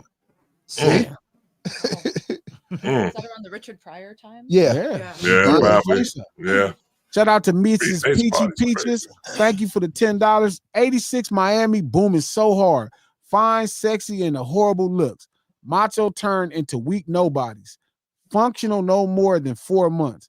Diamonds, VCR, microwaves out their own home. A $5 high, most expensive in life. That's fact. Wow. That's a fact. And it changed. It just hit you like a pile of fast. Yo, y'all got a question I've been thinking about over here, right? Who played? I don't want to say the best or not like that, but like who would the best crackhead? Yeah. I knew Travis was gonna say that. Who you got? Best crackhead as Chris Rock. Yeah, Chris Rock. I don't give it to Chris Rock. Hell no, y'all bugging right now. Chris Rock, bro. Y'all bugging. Y'all not giving it to because I'm a crackhead. Samuel L. Jackson, B. You crazy? He said, "Where the team?" I smoked it. What you talking about? Samuel L. Jackson. He was actually on crack for a while too. Samuel L. Jackson in Jungle Fever was, man, that shit. He was dope. But Chris Rock in New Jack City was prolific. Yeah, Chris Rock. Yeah. Pookie is probably the most famous crackhead ever from film. No, what's his name? Dude on Friday? Was he a crackhead to Dude on Fridays? Ezell? On Friday? Ezell. Yeah, but he wasn't like well, he wasn't defined as a crackhead. Yeah. Put it in the super chat, y'all. Who got the Oscar for the best crackhead? Super chat, the best crackhead ever in cinema. In cinema. I'm going with Pookie from New Jack. I'm going with Samuel L. Jackson. I'm going with Samuel L. Jackson. Well, Chris Rock, man. Shout out to Miss Peaches. Thank you for the $10. No one is speaking about how rappers, lyricists, drop raps when Kendrick opened the crack door back open. Cube, Exhibit, Kwame, LL, etc. Papoose and Daylight dropped today. I smiled throughout listening. Definitely got a vibe. It definitely got a feel that it's getting very MC-centric. MC-centric around this thing. I like M-centric. It's fun. Definitely the MCs is shining. Shout out to Tamila. Thank you for the $5. Hey, y'all. Glasses, what up with the game? Is he capping about Kendrick? Seems the love and hate is differently without a... Oh, the love and hate is definite without a cure. I'm sick of they ass. Chuck is probably fibbing. What happened? Chuck said something about Kendrick? So he said that, he said there was a time he tried to sign Kendrick. Okay. That's not true. Oh, that's not true? I don't know because I wasn't around. I was around at that time, but I don't remember him signing none of us. He did try to sign me, so I can't say that, but no. Yeah, so then if he tried to sign you. It was a moment, to me, Top was trying to do a deal with Chuck for Kendrick and J-Rock. Yeah. And he didn't do it. So I don't know. Maybe he did talk about another time before the time that we was all together. You know what I mean? But I don't remember Dot being signed to him. So, and then he said he told Kendrick to change his name from K Dot to Kendrick. Chuck is. Oh no. We're not gonna do that. Chat. We're not gonna do that. I'm gonna say this though. Don't get me wrong. Chuck is a marketing savant, right? By every metric, he is brilliant. But I think, man, he's so committed, in most real brilliant people be so committed that they reorganize history in their mind. Mm-hmm. They reorganize history in their mind. I forgot. I thought I heard about who did it. I thought, but he could also be doing. And he dropping a mixtape today too. I'm about to say that. But that's why he's I said a marketing genius. Yeah, he know what the fuck he's doing. He has a great way of inserting himself into conversations. You know what I'm saying? Yeah. I don't, Chuck. Nah. I don't. I didn't know about that, but he is talking about before our time, so maybe I don't know, but not when I was around, not from 2004. And it's crazy because whether people notice or not, shout out to my boy 2T's, Tommy Tom. Happy birthday, homeboy. What's up with it? 2T's worked for Game. Yeah. A lot of people don't know this. And I get it. And it ain't my job to always say it, but just because we're in the middle of this stream, 2T's would know he worked for Game in 2003, 4, and 5. So, you know, and I mean, maybe he didn't tell T something he was trying to do before that, but nah. I don't know. I mean, it ain't hard to believe. I done heard a couple different. I remember what's name. He definitely could have signed. He definitely could have signed Kendrick if he wanted to. So I don't think Top would have told him no at that time. They'd have did a joint venture. Top would have loved at that time to do a TDE Black Wall Street thing. Mm-hmm. So that's my opinion. I mean, I don't know because like I said, I wasn't at the beginning, but when I was there, no, he wasn't signing shit. Shout out to Mark Mish. Thank you for the $10, homeboy. Shout out to Natasha. Thank you for the 50 check dollars, Natasha. This is such a nice conversation, and especially we have a woman here. Vowels represents for women that plays instruments, and congratulations. Aww. Val is my dog. We working on a bunch of dope content. I'm really happy to be here. But man, Val is don't be a stranger, Val. Pull back up, please. One of my favorite people to speak with. Val is dope. Shout out to Natasha. Thank you for the 50 check dollars. Kendrick Lamar acting as a crackhead in Power with 50 Cent. That was I good. didn't see that role. I seen it. He was all right. He was right with it. He knows some crackhead. I'm not putting him top 5. I'm not putting him top 5 though, but he was good though. Shout out to Andy Pandy. Thank you for the $2, Andy. That's a nice way to call Jayceon a narcissist. Is Chuck a narcissist? I wouldn't call Chuck a narcissist. I don't think internet words. They're going to internet words now. I mean, Andy is kind of fine-tuning this. And I know very little, but some very basic things. I don't know if I would call Chuck a narcissist. Chuck, knowing Chuck, man, Chuck could really need medicine. Like that's why he's such a great marketing and a creative. Bro, I'm not saying anything crazy. I'm saying you just psychologically trying to evaluate him right now. I'm never violate any man, bro. That's no, I didn't say violate. I didn't say violate. I said I'm saying because, bro, like he be in, like that's why he's such a dope artist. When he's in his mood, he lives in that mood. I think I was telling you this. Like, to me as an artist, I'm not as great as I could be because I don't live in those moments of emotion. Like, I think the greatest artists kind of get paralyzed in those emotions. Yep. And then they create from that space. Joker is like that. Joker, you know to help you out with that? When Joker pissed, he's going to write the song right at that moment when he pissed. Yeah. Me, I'm going to think about 10 minutes, unpiss myself off, and then I'll say something. Joker finds the moment, and then so if Joker is at his lowest or his highest, he captures it. Yep. Me, I'm thinking of how I'm going to articulate what I feel. Joker is really getting off high. Tupac is the same way. Tupac is another dude to me where, like, when he hates you, he hates your ass to death. And then he later on be like, yeah, it ain't that serious. Nigga, you heard all the shit you said about me? Yeah. But it's so honest. You know what help you out with that though, right? Drugs. Yeah. A nice joint. A nice joint and some Bubba Chuck. Some Viola will help you out with that right there, Drugs, bitch. You be able to tap into that. Shout out to Viola. Yes, and you want some quality marijuana, quality Yes. that helps you isolate all the creative things in your mind, head over to Viola, to your local spot, request some Viola. Yes, do that. Thank you. Thank My you. man. Yeah. But no, I wouldn't call him a narcissist. I don't think Chuck is a narcissist. My opinion, I think Chuck can be a little insecure. Like I would consider Chuck a friend. Like I think he could be a little insecure. You know what I mean? And I think he kind of just didn't know what was going to happen. I think he saw success. It happened, not relatively fast. He grinded his way up, but he also understands this as a business, talking and marketing as a business.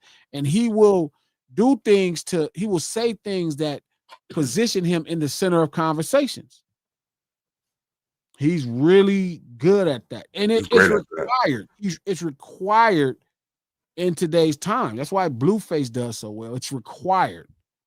You know what I mean? Like it's required for him to do that. So, he does it. But I don't know if he's a hater or he's a narcissist or all of that stuff. I wouldn't say that. I don't think he's never hated on me or, he never was like, yeah, I can't say that for him. That's just probably wouldn't be cool. Yeah. Is Chuck jealous of Kendrick? I don't know, man. No, I don't put that. That'll go within hate. I don't think he hates on him. Shout out to Lil Bitty. Thank you for the $5. Holly Berry. Oh yeah, I forgot about that. Holly Berry was good in my Monster Ball, right? The role of Crack. No. Jungle Fever, losing Isaiah. She humanized the character. Yeah, she been a couple of them. Losing Isaiah was crazy. Yeah, crazy. Yeah, Holly Berry was a good one. Shout out to Andy Penny. Thank you for the $2. Bruh definitely needs meds. I'm not limited to NPD. Man. Shout out to Andy Penny. Thank you for the $2. Blueface is a sociopath. Wow. Andy, you're just harsh. Do you have Andy? You have a degree? Insight? No, I want to know if she got a degree in psych and evaluating people for psychological reasons right there. I want to know because she's basically calling it out though, crazy though. I don't put that on people though, man. I don't like to do that. Sociopath? You think Blueface is a sociopath? That's a lot. Nah, I'm not doing that. Not doing that. Shout out to 55 Vicious. 55, thank you for the $2. I say red rose, white ceiling. That's his ball. That's his ball right there. That's like his revving the engine. That's right there. He got to drop that ball. There's a montage on YouTube of him doing all his alleged freestyles, and they all start with that exact same sentence. No matter where you at, like a radio station, live, cipher, whatever. Red rose, white ceiling. There's some dude just paid into the super chat just to say that. Red rose, white ceiling. That's a hard ball. That's a hard ball, though. That's a hard ball. I'll be honest. This is my honest opinion. I think y'all way too hard on Chuck. Not me. I mess with Chuck. I mean, I'm talking to the table. I think y'all are really hard on game when y'all know how this business goes. Like y'all know how this business goes. So you understand what he's doing. Now, I get if you really want to believe 95% of this. The only authentic thing you're going to get is right here at this lunch table. Mm-hmm. This is the only thing you're going to get authentic is at this lunch table.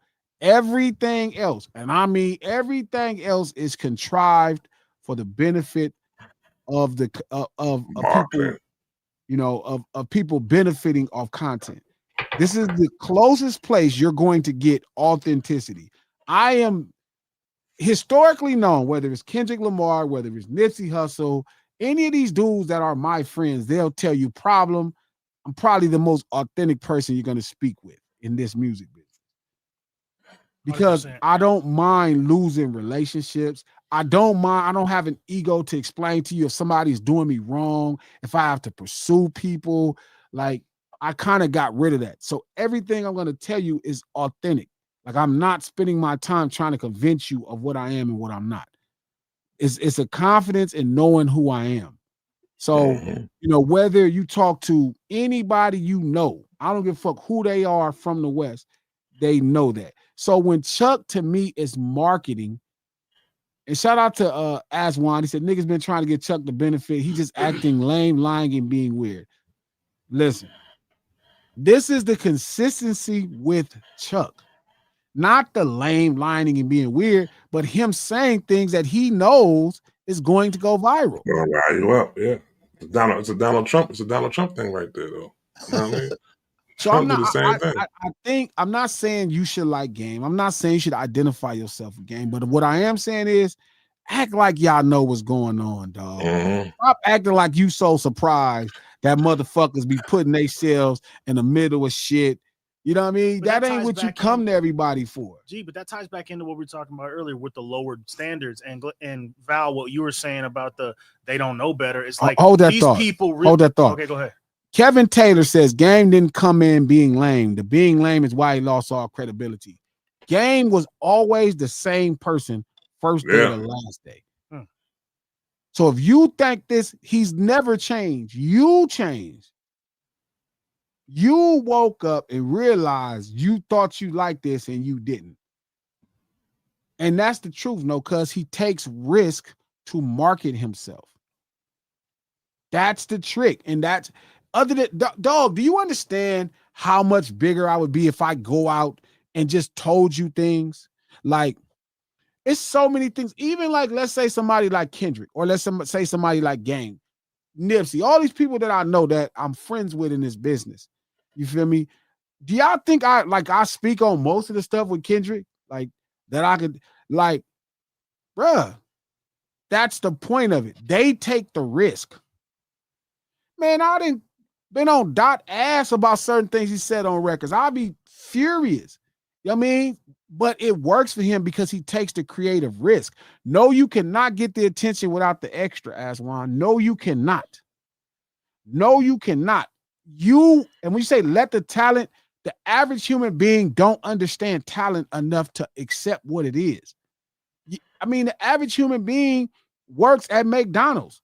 Shout out to Key. That's true. I cuss all of them niggas out all the time. I cuss Dot or Chuck or Nip or Problem or everybody out about certain things. But I understand also that they know what the fuck they're doing. And they take creative risk with marketing. They take creative risk. And so I'm not saying, look, if you want to be mad at Chuck, because he didn't side with Dot in the battle, totally understand it. We could just stay it there. But you can't convince me that they're like Chuck is some different person. You can't convince me that, or you are different, or you feel different now. You definitely need the extras, bro. You definitely need the extras. Like, trust me, I've been trying to do this. That way. It's really hard. It's not about him, Andy, choosing Drake over Kendrick. In his mind, he didn't want to choose anybody because he felt Drake did some things for him before in the past when he needed things done. Like, Drake has a way of endearing himself to you and doing things for you, you know what I mean, to where, you know what I mean, like, you'll feel indebted to him. He's done a lot of people like this. So it's not him ever, because it was no chance, like I told y'all when the battle was happening, there was no chance he was going to diss Kendrick. Everybody thought there was a chance. I'm like, there's no chance. He helped us in the business before. Like, it's people that we're all like this family. You know what I mean? It's different. Like, I get how it looks on the outside, but the truth is we all know exactly who Chuck is. So none of us is really, we looking laughing like this nigga crazy. You know what I mean? And he knows we know who he is. So again, he's never going to diss Kendrick Lamar. None of us would ever diss Dot. Not us at all. He not even really finna, and Dot is not gonna pay him no attention. Because that's some shit that we started together. But don't get me wrong, I'm not mad at L or Tom or the homies like getting on him like, man, you full of shit. You know what I'm saying? So it's like that's what it is. So again, it's like, I get it, but let's be honest, Chuck, the theatrics is why you bought into the artist you bought into, even if you didn't think they were theatrics at this point. G, do you think that the authenticity level of the drama has decreased over the years along with the lower standards of music? With the proliferation of like people needing to get the clickbait way more, because I feel like when the beefs were happening in the 90s, it was a lot more serious. It was like real actual beefs. It was real. And then from then till now, it's like what you're talking about is everybody's kind of just doing and saying whatever to work the algorithms to get the viral shit. And everyone kind of knows it. And we all just like, yeah, they're just doing their thing. You mean like fake beefs and stuff now? Not necessarily fake, but I'm just saying like, okay, so like in the, like the source covering the East Coast, West Coast beef where people are actually dying in the 90s versus TMZ covering Drake or a Game talking about Kendrick now. Like, it's just not, it's so much less serious of a thing, but the mainstream that is covering it is covering way more shallow, simple, like contrived shit. But even, I'm just wondering, what do you guys think about that? But even in that conversation, the East Coast, West Coast beef was fake. Well, you know what I'm getting at, G. I'm saying like whatever the beef, whatever was the media back then as well, like more concerned with more authentic stuff, even outside of the music, rather than, you know, because right now it's like everybody's doing the fakest shit possible to just get any attention. And I feel like media coverage. I feel like media coverage is more coveraging on beef than they are coveraging on music nowadays. You know what I'm saying? So it's like, but shit, Tupac realized it back in 95. And then he wrapped his whole campaign around the same thing. Yeah. He didn't want nothing to happen to Biggie. He could have made something happen to Biggie a million times.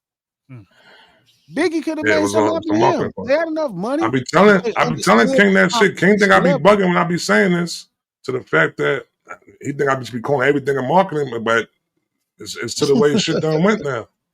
Marketing, everything. So shout out to Kevin Taylor who brings up this point, right? And this is the thing. Puffy getting robbed like a bitch. And I hide that fact he did some shit he shouldn't have did, so we ride for that. He's talking about him marketing who shot you after he got shot. That's what this whole thing was over. That's what all this shit was over.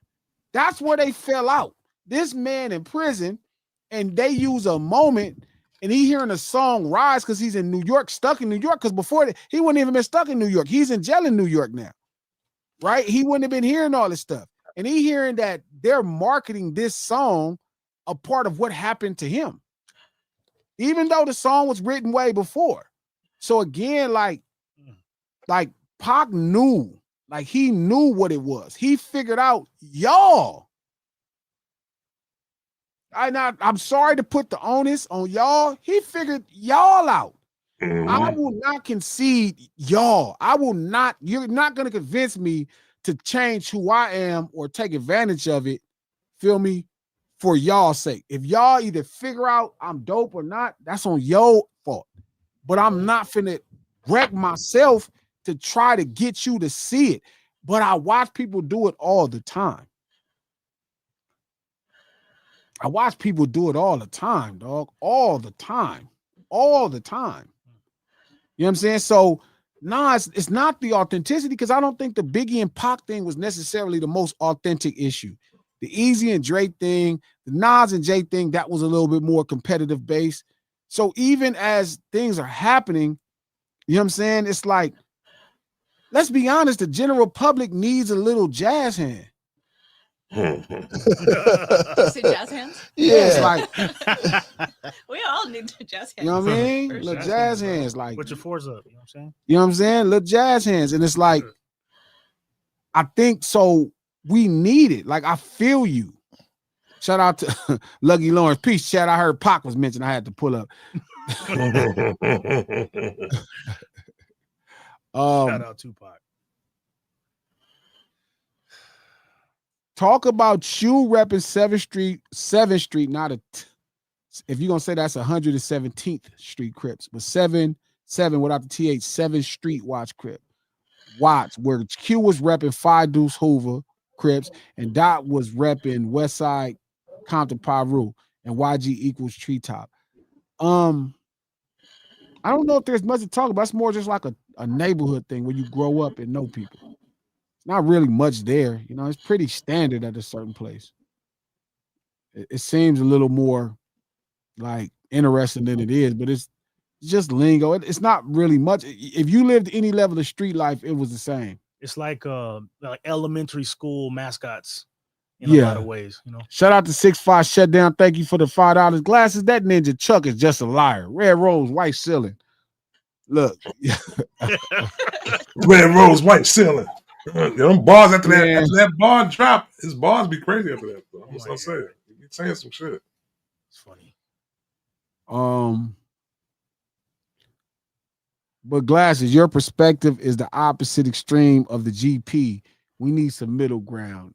The GP. General public. Oh. Yeah. It's not on purpose though. Like, do you not really believe if most people say the same thing, probably it's a lie?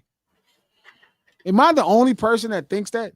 Thinks what? If most people say something, it's probably a lie. The same thing. Yeah. The same If the thing. majority of Yes. people say Yes, something. yes. Well, I remember those montages of reporters using the exact wording all over in different articles, which were clearly fed to them by nefarious Oh, forces. you talk about the news stations? Yes. Yeah. Where they was doing all the Fox I think, ones? G, that's just a function of like the Pareto distribution of intelligence in humans. Like if you're a standout like you, or people who are just very, very, perceptive and conscientious and understand things and really think about shit deeply, but like by necessity, you're not going to fall prey to what the other 98% or 90% or 80% will that everyone's kind of vying for control of, with elections, with companies, with money, all that kind of stuff. Kind of just, it should be, because you're a leader. You're supposed to be a leader. Like we need better people in higher places to not be predatory with the people who are. But how could they not? By this but shit. how could they not be predatory? Well, it's like that's a you don't think choice. That's a nature thing? It's a matter. We're not just animals. Natural? We have a moral dimension to our character, and everybody's held to a standard, man. But do we all have that? I don't believe we all have it. I think that the experiments. Remember those experiments where they brought people in and they told them that they would have to administer electric shocks to someone else. I remember those. And everyone wants to think, oh, I wouldn't do that. I'm not going to be the person to kill them, to put it all the way up to a lethal dose. But it was something like 99% of everybody hurt the experimental subject a lot. And so something like 67% of the people administered a dose lethal enough to kill them. And of course, it was all play acting. But what that shows us is that we think that we're special. I would not fall prey to something stupid like that. Yeah, but it doesn't negate the objectivity of morality. Like it still was wrong, and it still would be wrong to do that if everybody did the same shit. But you don't think morality is very subjective? It's not at all. Very subjective. No, it's not. To areas and ways. It can't be.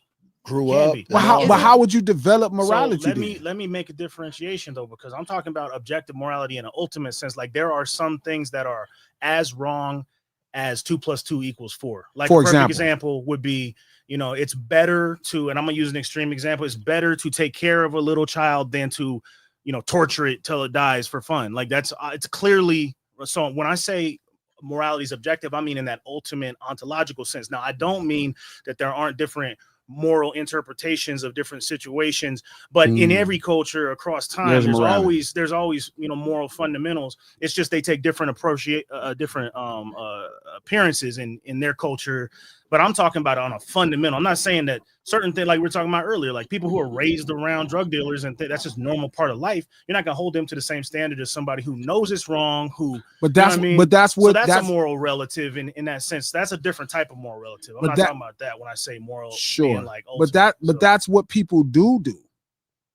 Like I was just arguing with Coach. No, they do that. Coach, right? 100%. He was telling me like he was trying to, like we were talking about Kanye, and Kanye gave his cousin fellatio when they were younger. And he admitted it. On that one. This is I don't know why this gotta come up. This is crazy. No, I'm gonna tell you my issue morally, right? He said, and I was entertaining the thought, right? I'm listening to the idea. And he was saying how the biggest problem wasn't Kanye giving a male fellatio. It was the fact that he was giving his cousin fellatio. And I'm like, do you know in some societies, like what you would call like, what is it called? The Incest? Incest is not foreign. It's not foreign. Yeah. And he couldn't understand that there was a different moral compass. But shout out to Key, said, no, not this time. Okay, so we're going to move on. Shout out to Natasha, thank you for 50 check dollars. Glasses, I am so excited for when Kendrick pops back up again and does his GNX show with Schoolboy Q and Doshi in Australia. That's fire. He taking Q on tour. He doing that? He doing that right now? Our man Q. That's dope. That's dope.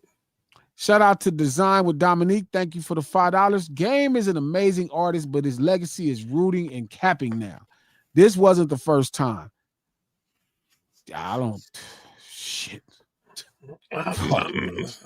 Listen, I don't know. Like y'all just continuously get caught with the magic trick. Like, you know, your uncle, my uncle was coming to my house all the time, right? He'll take the quarter and I'm like, let me see the magic trick. This, that, there. They take the quarter and he'll do the whole thing and pull it out my ear and all that right there. Then when I got to a certain age, I understood exactly how the magic trick went. It ain't, you know what I'm saying? Like that's what he's doing. Y'all keep falling for the magic trick all day. You know what I'm saying? Yeah. They just keep falling for it though. And now you can see the trick and you upset like he wasn't a magician at the beginning. Yeah. You can't be upset because you fell for the banana in the tailpipe the first time. Exactly. And now you're not falling. You see where the banana is going. Yeah. Shout out to Andy. Thank you for the $5. Game has the nerve to choose Drake over Kendrick, then use Kendrick for marketing. Why not your boy Drake? I don't think he used Kendrick for, well, I don't think so. He's never going to choose Drake over Kendrick. He'll just stay out of it. He'll never choose Drake over Kendrick. It's just not possible. Like, I'm not joking. Like, he's not. It's just not. I told y'all during the battle it wasn't going to happen. And I meant it. It's not going to happen, bro. He's never going to choose Drake over Kendrick. He may stay out of it, but he's not going to choose Drake over Kendrick. Just ain't going to happen. Before we get out of here, no, he didn't choose that. That's like they chose.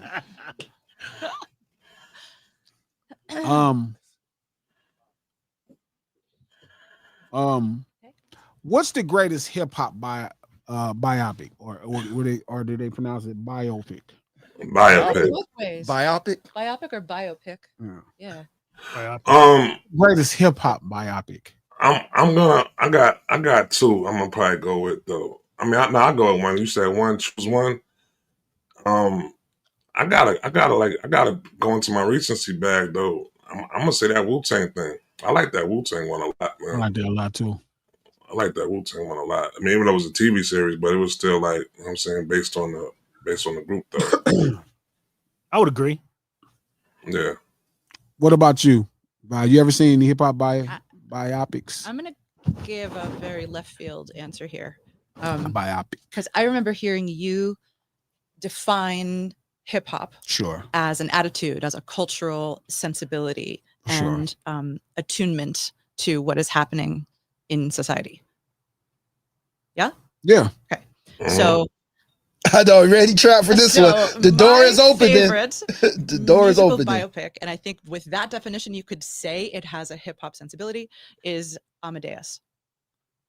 That's from 1984. Who's that? What you talking about Beethoven? Or no, I mean, about Mozart. Yeah. It is one of the best musical movies ever. Did you like The Queen? Did you like Bohemian Rhapsody? Yeah. Yes. So that would be second on my list. Nice. But how we going? But that's not more of a biopic.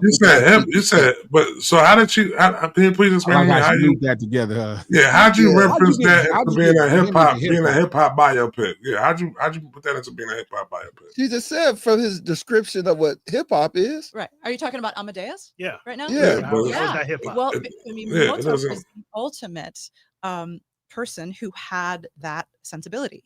He took the form of opera and he brought it down into instead of these sort of stuffy stories about gods and legends and myths, he wrote operas about people in real situations, about servants washing floors and having love affairs. And was able to popularize fire, beautiful, excellent, authentic music. And I'm gonna watch it. And the so are we calling Mozart hip hop right now? That's what we doing? I would take Mozart over a lot of people when we talk about hip hop. Oh wow! Take him over Drake. I'm going. Hey, I'm going to go smoke now, Track. I'm going to smoke on that one. Track. You gotta do the no. You gotta do the do your plug in first before you leave. Do your plug in before you leave. Plug, my brother. no. Plug time. It drove King away. Who was our sponsor, King? Who your sponsor, King? Come do the sponsor first, King. Send it to me. Send it to me, man. Hip hop for me, I like how you did that though, because he do sound like a hella outlaw. He do sound like a hella outlaw. You said what he said really good. Oh, thank you. Yeah, you said what he said. Really I like good. how you made him an ultimate outlaw, and I didn't know he was an outlaw like that. That's I didn't know that either. I don't think he's treating urban culture between hip hop and a lot of the stuff that's super culturally like powerful in other areas. We just don't know it because we haven't had these conversations. 55 Vision said Mozart was NBA YoungBoy. I'm crying. Wow. No. Genius. Musical genius. Not rolling. I'm not going. For me, it's Straight Outta Compton. Of course it would be. Why wouldn't it be? Why wouldn't it be? Why would I will watch it. Why wouldn't it be? Why wouldn't it be though, right? Yeah. It was either that or 8 Mile. Actually, yeah. Oh God, you're such a bad movie picker, yo. You don't like 8 Mile? You're such a movie picker. You don't like that? Oh God, look at your boots. They about to grow roots. Get out of here. If that is on the table, then I would probably put that over the Wu-Tang thing. But I was thinking more of like documentary, like, pardon me? More of a documentary, like more of that. But 8 Mile for sure, because that was 8 Mile right there would give it your natural stuff. Whereas the Wu-Tang one, they're playing their actual who they really were. So, but yeah, you don't like D-Rap? You ain't fuck with 8 Mile? 8 Mile was cool. I put it right there, like I said. I put it right there with Get Rich or Not Trying. I'm not putting up there on one of the best. It's way better Get Rich or Not Trying. No, it's not. It's right there with it. It's right there with it. What the fuck? Right there. Okay, you from JG, you know a lot about Hollywood. Did the Hollywood stuff bother you about Straight Outta Compton? Like, yes. Because that kind of bothered me too. Fuck yeah. Because you know too much and I know too much. Fuck yeah. When I was watching it, it wasn't that it's bad objectively. They made Dre Superman and Cube Superman. They just made everybody. They made Easy like a regular. I did not like that. Yeah, I ain't like that. What I'm saying, if they could have taken a little bit more and made that shit so much more authentic. Yo, you ever heard that they had an iPad inside that All Eyes on Me Tupac movie? And Starbucks cups and all that shit was on the set. Like they said, it was a scene. They got an iPad in the scene. Dude. Making a timepiece film is really difficult. Yeah. Nah, 50 movie was like probably at the bottom. It's not bottom of what? All Eyes on Me was probably one not good. All Eyes on Me is better than Give It a Not Trying? No. Hell no. Oh, I'm about to say. Hell no. The Biggie movie wasn't bad. I like the Biggie movie. The Biggie movie was cool. It was cool. They didn't fumble it. They did a good job. I wouldn't be mad if they come out with new movies for both of them. You know what I'm saying? And really like get into it. Like, you know what I'm saying? Shout out to Lil Bitty. Thank you for the $20. A case in point would be the Stanford prison experiments. It showed that people will slip into roles based on power dynamics. Yep. Many times people's behavior is situational and reactionary versus thoughtful and planned. That's how most great artists are too. They're not think too much and plan too much. Yeah. Shout out to 65 Shutdown. Thank you for the $5. Stop saying lying is a magic trick. That ninja is a liar. Red rose, white ceiling.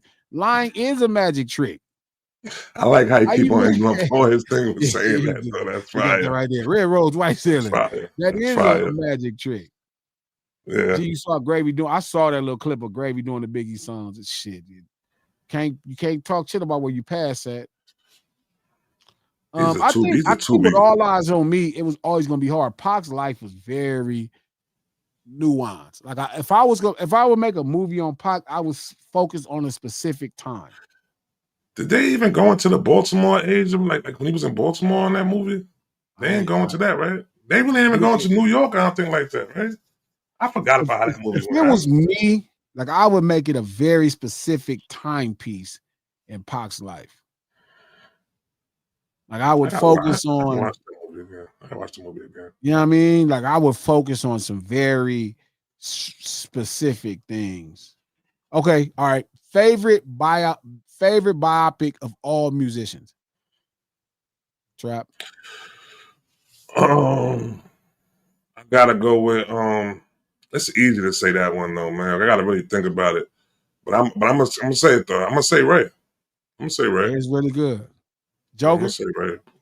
You know, probably for me, I gotta say probably 8 Mile if that's on the table. Yeah, that's on the table. Yeah, because that was just. I liked 8 Mile Trap. I don't know why you're doing to all me that. objectively. Okay, so this is my standard. My standard is like, did I want to go and watch it as a piece of art independently of the fact that I'm an Eminem fan?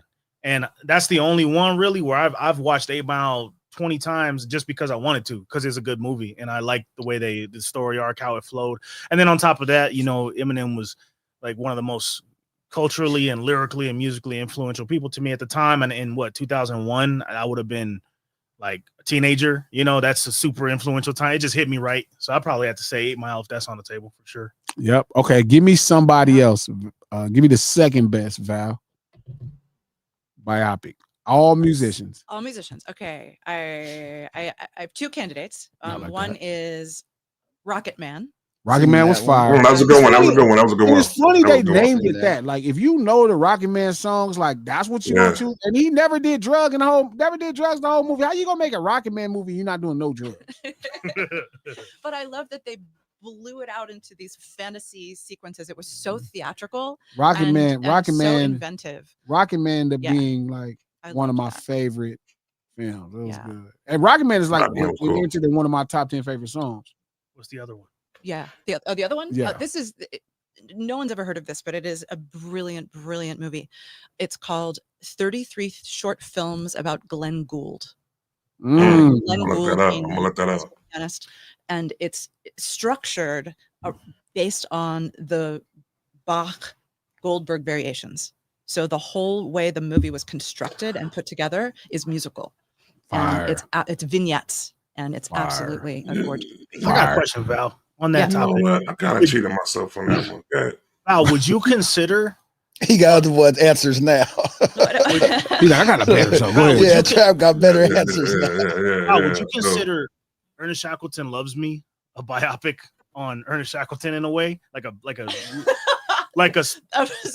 one? Yeah, because it's a musical one, obviously, but like that's kind of a interesting thing because you did a musical biopic on a non-musical person that's known for. You remember Ernest Shackleton, the guy who did that famous expedition to the South Pole and saved all them people, and it was super famous. Val did a whole play on that, a whole like big off-white Broadway play on it. It's just her and one other guy, and it's musical as hell. And we're talking about musical biopics. It's like that's a different way of thinking about musical biopic. It's about this story through a musical lens as opposed to a biopic about a musician. Turning it's a kind non-musician story into a musical situation. Exactly. Or even in the case of Amadeus, telling this in the same way that we did, telling someone's story, the hero, through the eyes of someone else. And that can also be a good lens rather than a direct like favorite musician biopic ever. Shout out to because I gotta name two more when we done before we done. I'm excited about this, Michael, so that's why I'm asking. Go ahead, King. Me too. Well, I might have to go with Joker with 8 Mile. 8 Mile is good. My nigga. I don't know why Trap didn't like that. Trap, I'm gonna really make you shake your head, Trap. I ain't never watched Straight Outta Compton. Well, I lived that life. So to me, my favorite is shout out to Kevin who keeps telling people. My favorite is probably The Temptations. The Temptations is the one I've seen the most. Oh, as a musical? I don't know why it wasn't a musical, but as a biopic of a musician, I've seen that Temptation movie like 30 times. I don't know why. I'm naming two more because you like two more before we go. Yeah, like independently of the fact that you like The Temptation. Okay, I got one. Yeah. I'm naming two more before we go. Go ahead, King. Go ahead. La Bamba.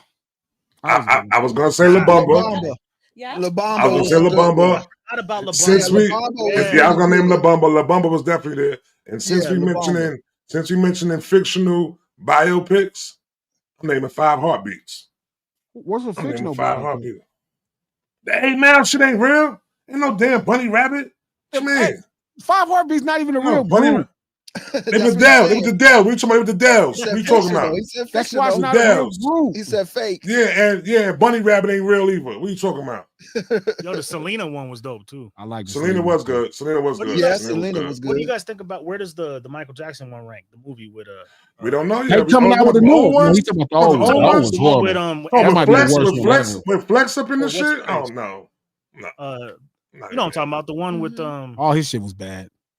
Yeah. Do you think was it Lionel Richie? Who played the guy who played Joe Jackson? All those guys are bad. Do you think anybody could do a Michael Jackson movie good? Michael is about to come doing out. it right now. They doing I hope so. You think it's gonna be good? I hope I think it's so. gonna be great. I think it's gonna I be don't great. think so. I don't think Great. I'm with get- Trap. I'm gonna speak great things into there. I think it's It's gonna be coming great. out Yeah. and Previews are in theaters now. Oh, who's our sponsor, King? In the next few months, Mills it's a by movie, Manny. Michael Jackson movie. Tell us about Mills by Manny, King. Mills by Manny, hungry for something real? Tap in with Mills by Manny, soulful chef-driven meals with flavor that hits home. Catering, private dinners, and fire weekly meal preps. Order now. Also, you got Hood Fire seasonings. Bring the heat with Hood Fire seasonings, bold blends for grilling, smoking, and chefing it up with real flavors. It's flavor born on the block. Get yours at millsbymanny.com. MANNIE.com. Shout out to Miss Peachy Peaches. Thank you for the $2. Watch The Experiment.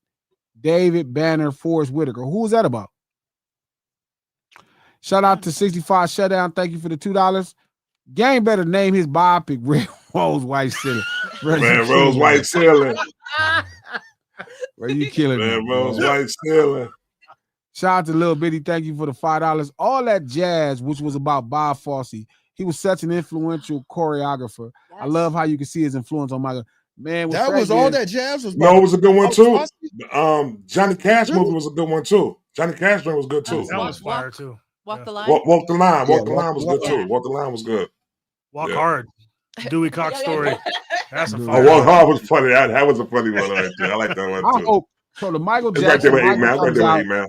Michael comes out April 24th, 2026. Nice. That's funny. Y'all gonna name April. We forgot Trap. We forgot the biggest one because we mistake it because he played his own self in it. Purple Rain. No. Purple Rain. That's a fact. Purple Rain. No, Purple Rain was a biopic. That was a biopic. Yeah, Purple Rain. It was a biopic. Yes. Purple. Come on, man. Y'all mad at Purple Rain go there too. What you talking about? I'm putting 8 Mile over Purple Rain. He mad. No, hell no. Man, come on, man. Nah, man, Purple Rain. Hell no. Purple Rain. No Ceilings Live. So let me tell y'all what we're gonna talk about on the podcast for this Tuesday. I had a realization. The American dream is Republican. Yeah, it's always been. I'm gonna tell you why. I was looking at a piece of content, right, from a guy, and he was saying there was only 2 states that all counties voted unanimously for one person. They said Oklahoma, as a state, all the counties voted unanimously for Trump, right? And they were talking about how it was 49th in education, 45th in healthcare, 50th in test scores, 49th in living. Health? No, living. What's the word? Income? No, it was living. It was something about living. Quality of life. Quality of life. Okay. And then they were saying Massachusetts voted, the whole county 100% voted with Kamala, right? And they were saying it was number 1 in education, number 2 in healthcare, number 1 in quality of life, number 1 in the same thing. Massachusetts? Damn. Test scores. And it hit me at that point. I just went and looked up. I looked up the average house price in Oklahoma. And the average house price in Oklahoma was $213,000. And I looked up the average home price in Massachusetts. It was $740. And then I looked up the minimum wage in Oklahoma. It was $750. And I looked up the minimum wage in Massachusetts, and it was $15. And it hit me at that point that you could work your ass off and you're not going to change your stars in Massachusetts. Most people cannot. And this is going to be a really good podcast to come out Tuesday. It's going to be really dynamic because I have some thoughts. And it's some stuff to talk about. So we'll see y'all Monday, same time. No Ceilings Live, the lunch hour, every Monday, Wednesday, and Friday, right here, noon Pacific Standard Time, 3 p.m. Eastern Standard Time, right here on No Ceilings by Glasses Malone YouTube page. Thank y'all for tapping in. Click the like button. Y'all got Fatima telling y'all to click the like button. Sega tell y'all click the like button. Click the like button a couple times. Kiki If you on Twitter, we tweet this link. If you're on Facebook, share this post. We do this stream to support the No Ceilings podcast. It's a fresh episode out already. Conversations on dealers and addicts. We're going to drop a new conversation on Tuesday. Conversations on the American Dream, where we dive into that. You can listen to the No Ceilings podcast on Apple Podcasts, iHeart Podcasts, or anywhere you get your podcast from. The No Ceilings podcast, executive produced by Charlamagne the God, the Black Effect Podcast Network, and iHeart, and we about this thing. See y'all Monday. Easy.